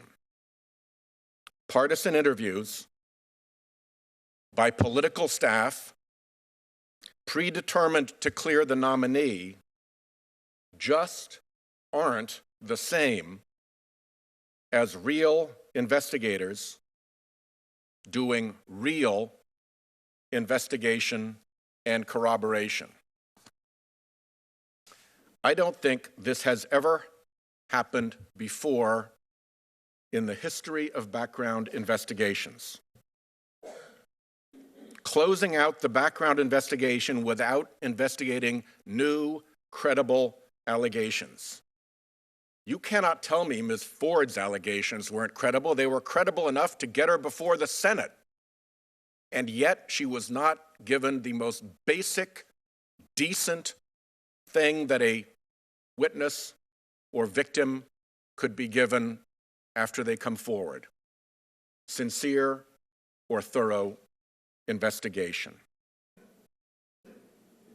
Closing out the background investigation without investigating new, credible allegations, not any of 3 allegations, all from women demonstrably in Kavanaugh's social circle. Look at this ridiculous letter from the other alleged assailant in the room. And it's equally ridiculous, yesterday's fig leaf, I guess you'd call it, where the same statement is repeated, just this time with his signature on it. And ask yourself, do you think investigator Kavanaugh would have tolerated letters like this from the third person in the room had there been one with Mr. Clinton and Ms. Lewinsky? Never in a million years. And yet this is what we're supposed to satisfy ourselves with in this matter. It is preposterous to anyone who's ever done serious investigation. Yet this is what we are left with. We have done a botch of an investigation. Over time, I expect the facts come out. They have a way of doing that. Cover-ups never last. The sand is running through Kavanaugh's hourglass. And I pledge whatever I can do to make sure that the truth of his conduct is ultimately determined. Setting aside this botch, we go back to a Supreme Court far too often dancing to the tune of a handful of big Republican special interests. Big Republican special interests funding the Federalist Society that is now picking Supreme Court nominees. Big Republican special interests using the unlimited dark money power the Supreme Court gave them to mount TV ad campaigns for Supreme Court nominees. Big Republican special interests funding frequent flyer amici, so-called friends of the court, offering constant instruction and encouragement to the 5 Republicans on the Supreme Court. And big Republican special interests on the winning side of those 70 5-4 partisan victories, the fruits of their political labor. People are catching on. The record of this is undeniable. And as I said, it will be a disaster for the court. I yield my time. I think I should try to clarify about the calendar that Senator Whitehouse put up there. The entry has 6 boys listed for July 1st, 1982. It says go to Timmy's house for skis with Judge, Tom, PJ, Bernie, and Squeak. Dr. Ford said there were 4 boys there. The counter entry lists 6 plus Kavanaugh. That's 7. That's the wrong gathering. 2 allegations made by my colleague are incorrect. First, I never terminated an FBI investigation. I didn't have any authority to open or close an FBI investigation. The FBI considers this matter closed. If my colleagues were worried about the partisanship of the investigation, the Democrats could have joined us at every step of the way. However, we all know they declined to participate. Second, we did receive a letter signed by Mark Judge himself under penalty of felony. I read it previously this morning. Senator Lee. Thank you, Mr. Chairman. There's been a lot of talk about the need for an FBI investigation. There are many of us who wish that that's where this would have begun, as it should have begun, as it could have begun had these letters been handed over to the FBI with the request that they be investigated at an earlier time, as early as late July or early August. Now let's talk for a minute about what would have happened had that occurred. Well, they would have gone to Dr. Ford, and they would have interviewed her, and they would have prepared a report outlining Dr. Ford's allegations. That report would have reflected more or less what we heard yesterday, probably a more distilled version of that, similar to what we saw in her written statements before she appeared before this committee. They would have gone to Judge Kavanaugh. They would have interviewed Judge Kavanaugh. And Judge Kavanaugh would have told us then, as he told us yesterday, that no such event ever occurred, that he never did this to any woman, not in high school, not in college, not before, not after. They would have gone to the other alleged eyewitnesses to this event, including Mark Judge, Patrick Smith, and Leland Kaiser. They would have taken statements from each of them, and those statements would have indicated, as they have each indicated in written statements submitted to this committee, that they recall no such event ever occurring. And so we have investigated.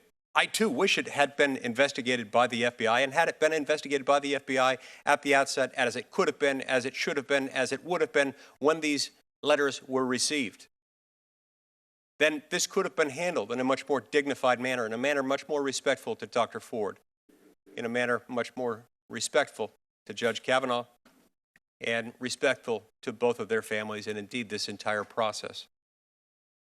Now, some have mentioned today that there was some emotion in the room yesterday. Yes, certainly. These are emotional circumstances. My heart goes out to both Dr. Ford and her family and Judge Kavanaugh and his family. They've both been through a lot. I don't blame either one of them for demonstrating some emotion, not for a moment. In the case of Dr. Ford, clearly she's been through something awful. In the case of Judge Kavanaugh, he in recent days has seen, in addition to this allegation, dragging his name into the public record, he's seen his name dragged through the mud on a lot of other things, including an allegation that he was involved in and, in effect, running a drug distribution and gang rape ring. Now ask yourself the question, if you or someone you love was alleged to have been involved in running something like that, might not you feel a little bit emotional as well? And might not that spill out into your testimony if you were called in front of this committee? Look, we have a job to do here today. Our job yesterday was to hear from Dr. Ford and to hear from Judge Kavanaugh. We've done that. Our job now is to vote. Today, we're going to do that. Thank you, Mr. Chairman. Thank you, Mr. Chairman. I said at the first day of the first hearing regarding Judge Kavanaugh that this is not normal. It might look normal. You have the nominee, you have the family behind them, you have all the cameras on, but it wasn't normal. It wasn't normal because this nominee was handpicked by a president who, in just the last week, has gone after his attorney general, threatened to fire the deputy attorney general who's overseeing a major investigation, a national security investigation, handpicked by a president who's constantly undermining law enforcement, constantly undermining the FBI. And yet, this president picked a nominee who has the most expansive view of executive power that we've seen. A president, a view of executive power that, according to his writings and even the case law, says, in his own words, in an opinion, that a president should be able to declare laws unconstitutional. In his own views in legal writings, that a president should be able to be immune from investigation while sitting in office, that we shouldn't have a special counsel statute. So that's where we start. That's the core here as we look at the constitutional issues that we're facing. The second reason this isn't normal is that we did not get the information we needed to make a decision. I come from a state that believes in process. In my old job for 8 years, I headed up the Hennepin County Attorney's Office. We handled, by the way, 12,000 juvenile cases every single year. So I saw cases just like the one we heard about yesterday. But in our role, I would always tell people if we had to let a case go, if we had to make a deal that people didn't like, our role was to be ministers of justice. It was to convict the guilty, but also protecting the innocent. And I don't think we protected the innocent very well yesterday, and I certainly don't think that we're doing it today. There was a lot of chest beating that went on yesterday on the other side. And it was pretty effective, I guess, if the goal was to distract the American public for what they had heard in the morning, to distract and deflect from the moving, powerful testimony we heard. And I don't want to hear about respecting Dr. Ford when we are not giving her the respect of having an investigation of the case that she made to us yesterday. It was a while ago that this happened, and there's other claims out there as well. But it's been my experience, as Senator Whitehouse just articulated, that if you don't go back and look at things and you don't look at corroborating evidence and you don't talk to the witnesses, you're never going to know what happened. I have proposed and talked to some of my colleagues, and I know others have as well, as a finite period for an FBI investigation, maybe a week. George H.W. Bush ordered that in the Anita Hill case, a 3-day investigation. That happened. Whether people like that outcome or not, it happened. That is not even happening here. We are not even giving Dr. Ford the respect of having that investigation. And that is wrong. That is not being ministers of justice. This was a woman with no political background who made an attempt to call the front office of her congresswoman. That's what she did. She did this before the nominee was even picked. She did it when the nominee was on a short list because she was concerned. That's what she did. So don't argue that she is part of some massive political strategy. Those aren't the facts. And yes, it's messy. The justice system is messy. Things come in at the last minute. It happens all the time. It happens before a trial. It happens before a hearing. And the question is not if it's messy. Senator Flake himself said yesterday, this is not a good process, but it's all we've got. The question is, what do you do when it happens? When you're in a position of power? What do you do when it happens? You may not like how this came in at the last minute. I would have liked to known about it earlier too, but I didn't. The question is, what do you do when it happens? And when it happens, you don't just put it under the rug. For so many years, this is what happened to claims like this. They were just swept under the rug. What happened in the House, no matter how bad it was, didn't belong in the courthouse. And that hurt women and that hurt children for a long, long time. But the times are changing now. We have someone who made a credible claim. The chairman even thanked her for her bravery. Well, where is the bravery in this room?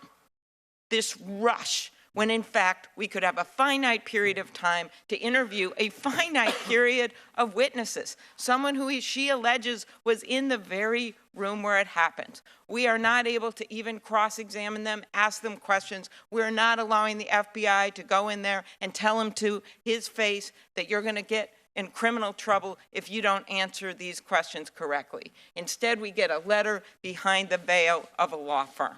That's not the same thing. We have a polygraph expert. Yesterday, I put that polygraph exam on the record. People were bristling over there and said, well, we want to see the charts. Well, we would be happy to have the polygraph expert testify and explain how this was verified. And yes, as Judge Kavanaugh pointed out, this is not a test that is admissible in court. But guess what? We use it for job interviews. We use it for the FBI. We use it for the Defense Department. We use it for the CIA. And the nominee himself has even said that this is useful to use for those purposes in a case that he decided in 2016. Those are the kind of witnesses we could hear from if we had the opportunity, maybe 1 week, to do it. So I look at it this way.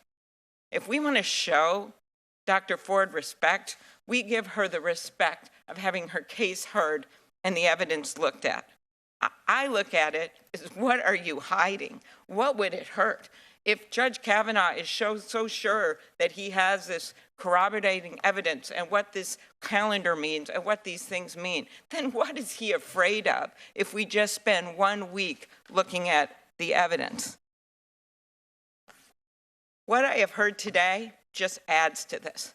When I heard this sanctimonious talk about some kind of a political strategy, well, I'll give you Exhibit A, Merrick Garland, who was delayed for nearly 10 months. You talk about a nominee getting off the floor when all we're asking for is 1 week for an investigation, and you kept Merrick Garland away from this committee for 10 months?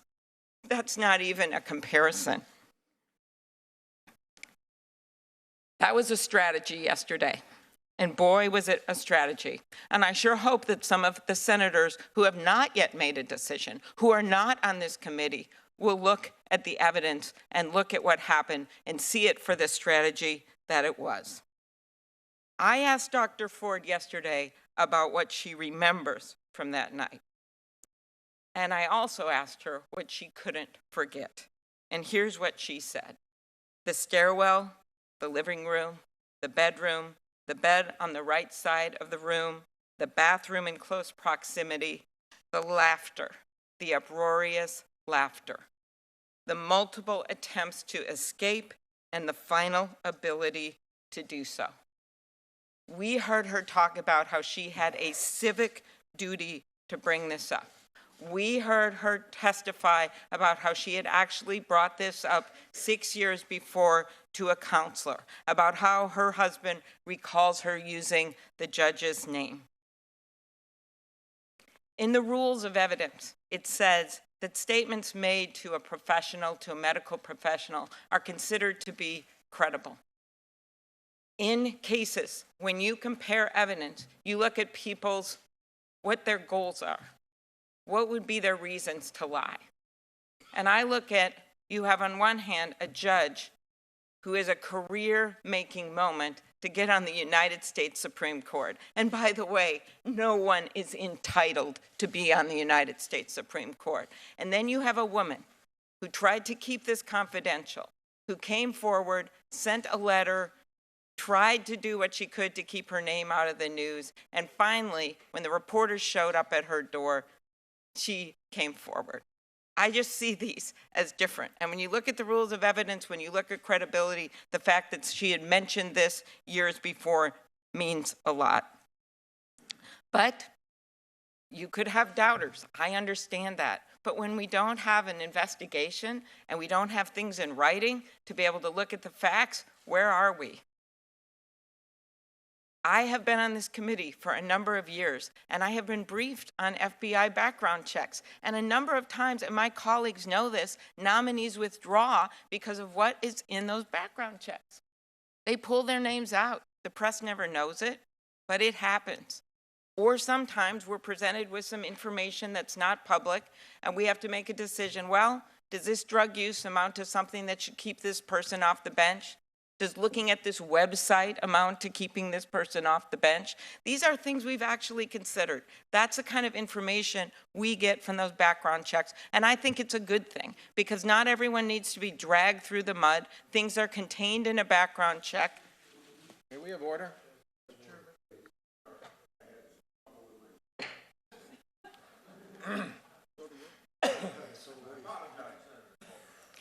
Those background checks are useful for us, and they're useful for the American people.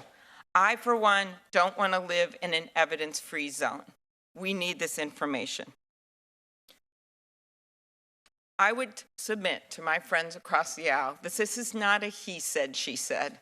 This is a he said, they said. There are a number of people out there who have talked about the fact, including the nominee's roommate, that he is belligerent when he gets drunk. Yes, that was a long time ago. Maybe he doesn't do that anymore. And I know people in high school drink a lot and in college, but when I asked him about this to try to get to the facts, I'm not an FBI agent, but all I was trying to do was try to figure out, well, maybe he has partially memory loss when he gets that drunk, or maybe he blacks out. I don't know. I was trying to get that. What did I get in response? A question of if I black out. Did he apologize? He did, and I appreciated that. But the point is, if we could have the FBI, like we do with all background checks, interview these witnesses, we could get to the bottom of the facts. Judge Kavanaugh said on Fox News and yesterday that he wants a fair process. That's what he said he wants. And when I asked the judge why he wouldn't ask the president to have the FBI reopen the investigation yesterday, he didn't make that request. He didn't really answer that question. There are only a few people in America right now that can reopen that investigation. The one sitting across the room, because yes, Senator Grassley could have held off this vote until we had that investigation. Judge Kavanaugh could have easily said, Mr. President, for this to move forward, I want to at least clear my name, but mostly I want to have the American people know whether or not this is true or not. He could have done that. Why didn't he do it? Because they're afraid of what they'll find out. Yesterday, the American Bar Association, as Senator Durbin has just noted and read the letter, sent a letter urging the committee not to vote on Judge Kavanaugh's nomination until the FBI has conducted appropriate follow-up. The ABA said that it made that request because of its, quote, respect for the rule of law and due process under law. I'm just waiting until the staff is done talking over there.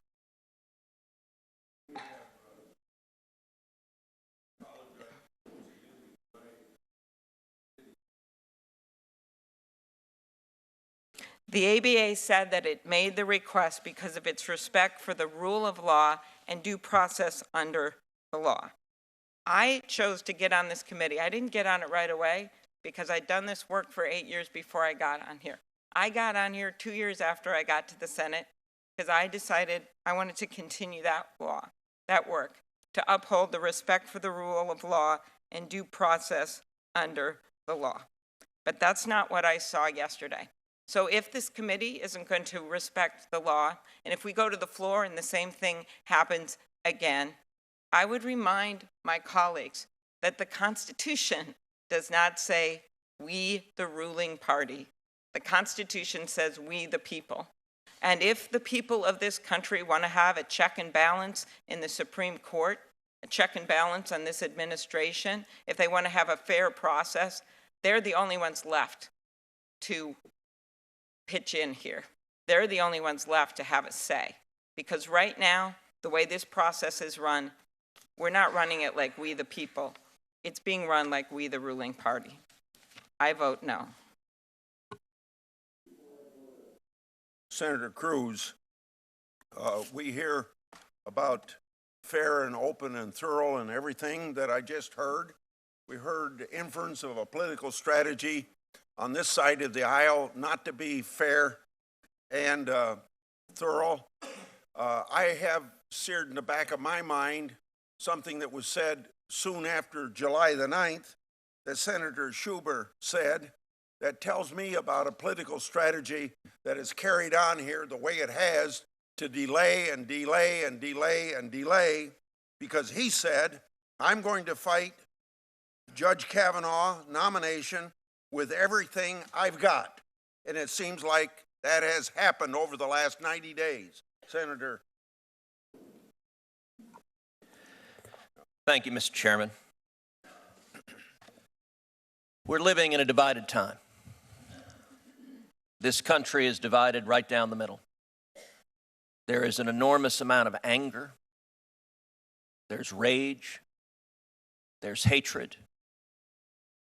We see demonstrators screaming at each other, reflecting that rage, reflecting that anger. And I know there are a great many Americans who wish we could and believe we can get back to an environment where we treat each other with civility and decency. Get back to an environment where, yes, we have policy disagreements. We disagree on what the right legislation is to pass. And we even have vigorous debates about what the right policy is. But we do so in a context that respects each other, that doesn't demean the humanity of each other, that doesn't attack the character and drag people through the mud. The politics of personal destruction that we have seen on display in recent days is Washington, D.C. at its very ugliest. And all of us should remember that we're talking about real human beings here. These aren't pawns on a chessboard. These are real people. Dr. Ford has been through hell. The last 2 weeks, I have no doubt, have been extraordinarily painful for her family. The testimony she gave yesterday was powerful. It was clearly heart-wrenching. It was clear she was hurting and hurting mightily. Having her name made public against her wishes and dragged through the mud was a hurtful thing to do. It was the wrong thing to do. And Judge Kavanaugh, he too has been dragged through the mud for the last 2 weeks in a way that has no precedent.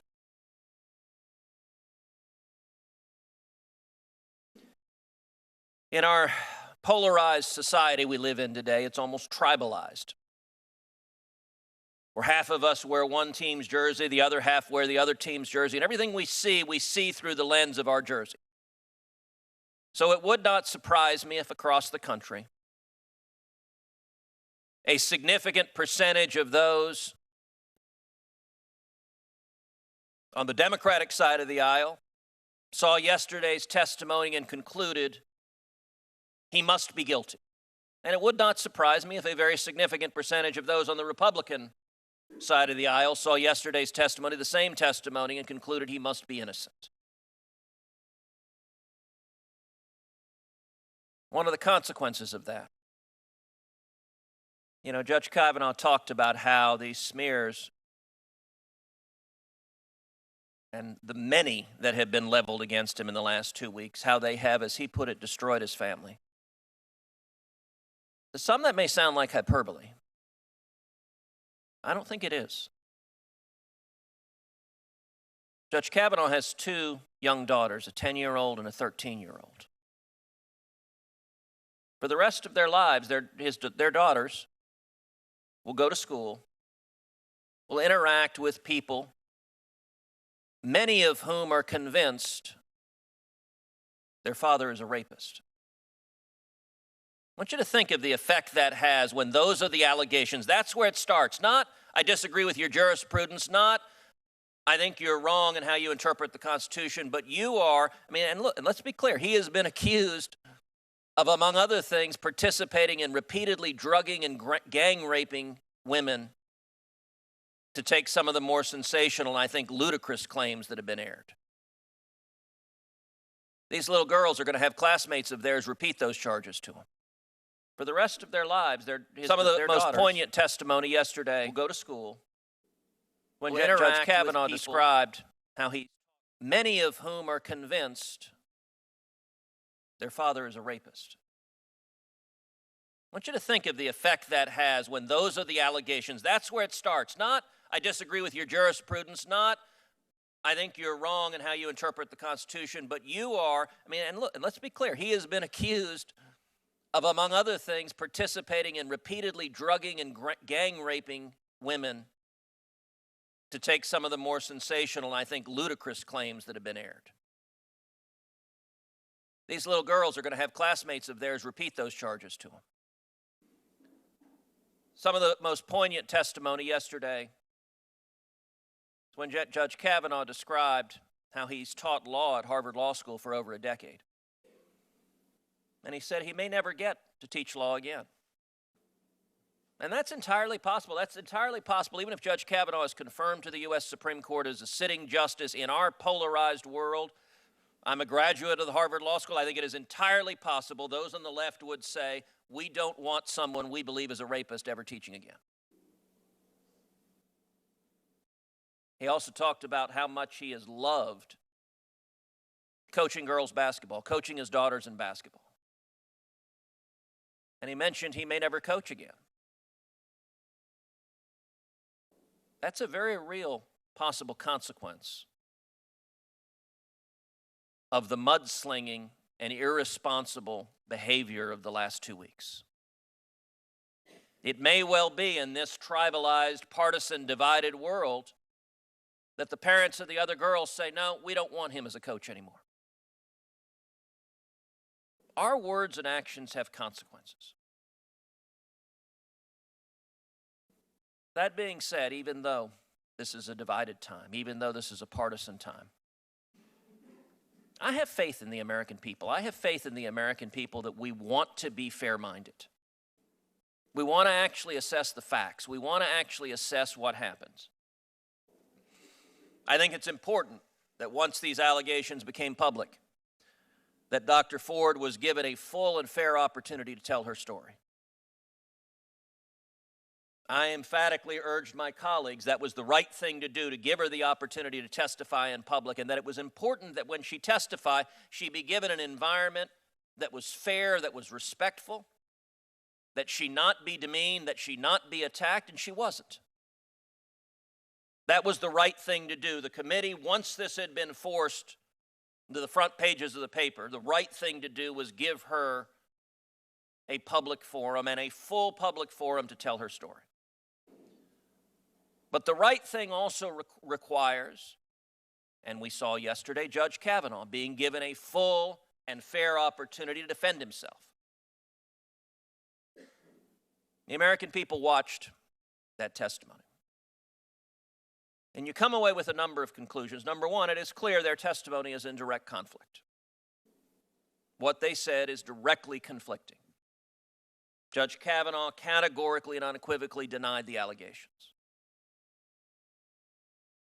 So the question is, how do you resolve that discrepancy? How does this committee, how does the United States Senate, how do the American people resolve the discrepancies when you have two witnesses that testify to things diametrically opposed?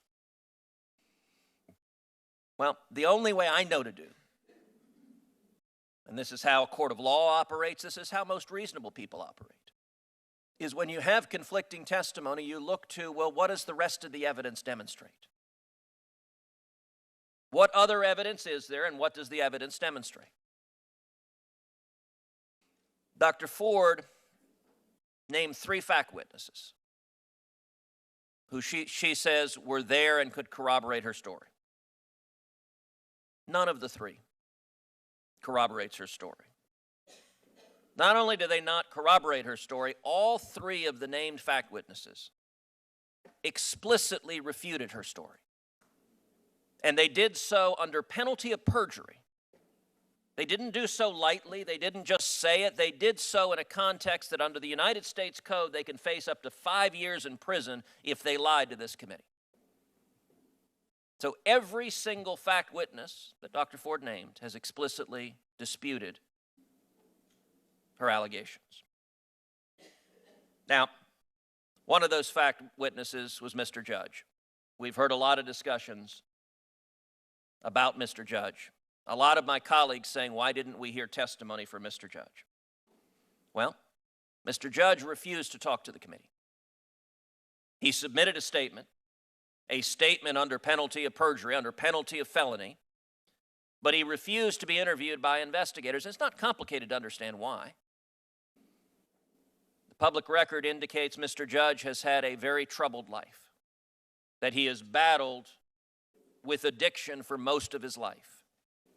We heard testimony yesterday that he's been near death, that he battles with depression, that he's a cancer survivor. He has also been directly accused of multiple felonies. So when committee investigators asked to interview him, he said no. That shouldn't surprise anybody. We had a vote earlier today on subpoenaing Mr. Judge. It's not complicated what would happen if he were subpoenaed. If he came before this committee, any defense lawyer worth his salt would tell Mr. Judge not to testify. Now, I understand politically, the Democratic members of this Senate would very much like to see a man who struggled with addiction most of his life sitting before this committee and pleading the Fifth. That would make great theatrics. That would make great political theatrics. It wouldn't help one iota in the search for the truth, but it would make a great public show. And I will say, of the 3 fact witnesses, the one who I think is most revealing is Leland Kaiser. Ms. Kaiser was close friends with Dr. Ford. Ms. Kaiser had every incentive to back up her story. And instead, Ms. Kaiser, under penalty of perjury, says she doesn't know Judge Kavanaugh, and she has no recollection of any party like the one Dr. Ford describes. Dr. Ford testified yesterday that Ms. Kaiser texted her after submitting that statement to say she was sorry for not backing up her story. I think that indicates powerfully that her incentives, if at all possible, were to back up the story, and yet she didn't feel she could. She had no incentive, no motive to lie, every incentive to agree with Dr. Ford's story, and yet she did not do so. So all 3 fact witnesses have explicitly disputed the allegations. What other evidence do we have? We have Judge Kavanaugh's calendars. Detailed day-to-day. I have to admit, when the calendars were first released, there were press stories about them. I didn't find that terribly persuasive evidence until Judge Kavanaugh walked through day by day each of the possible days when this was alleged to have happened and walked through the specific conflicts, how he was out of town for many of the days, how he had conflicts for many of the days. The notion that his calendars were almost like diaries, frankly, I think is kind of odd. That's not something many people do, but it appears to be something both he and his father do. That contemporaneous evidence that he kept in 1982, I'll tell you, in a court of law, that kind of contemporaneous evidence would be powerful. If you're trying to ascertain 2 conflicting witnesses and which one is telling the truth, you would look for contemporaneous evidence one way or the other. And finally, we know Judge Kavanaugh's impeccable record of decades of public service. He's 53 years old. And prior to 2 weeks ago, there have been no allegations whatsoever of this kind. 6 FBI background checks, detailed, thorough FBI background checks. Nobody raised any claim like this. Now, all of us know from human experience that if someone is a sexual predator, if someone is committing the kind of actions that have been alleged, that it is very rare that they're a one-time offender.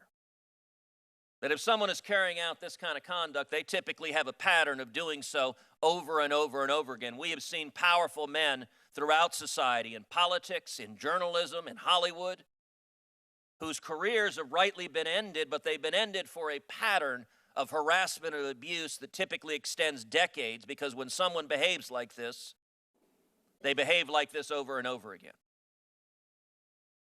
There's no credible indication that that's occurred. Indeed, it's striking that in his 12 years as a federal appellate judge, a majority of his law clerks have been women. That is exceptionally unusual. I do not know of another federal appellate judge for whom that is the case, and I can tell you his law clerks revere him. They hold him in the very highest of respect. His reputation, Judge Kavanaugh's reputation in this town, is of being a Boy Scout, is of being a boring Boy Scout.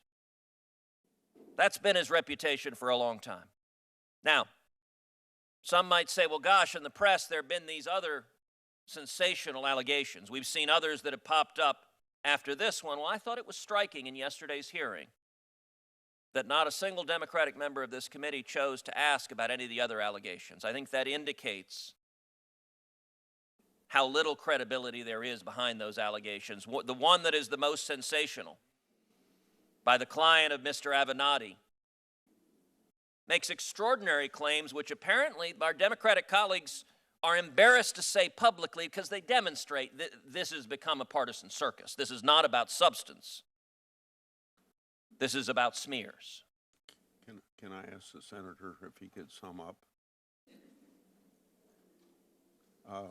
The reason I've done that is because I'd like to give everybody a chance to speak. This committee has given Dr. Ford and Judge Kavanaugh a full and fair opportunity to lay out their views. And I will say, unfortunately, the conduct of our Democratic colleagues, it's been clear that this has been all about politics, all about delaying this confirmation until after the election, hoping that they win the Senate in the election, and then keeping this Supreme Court seat vacant until 2021.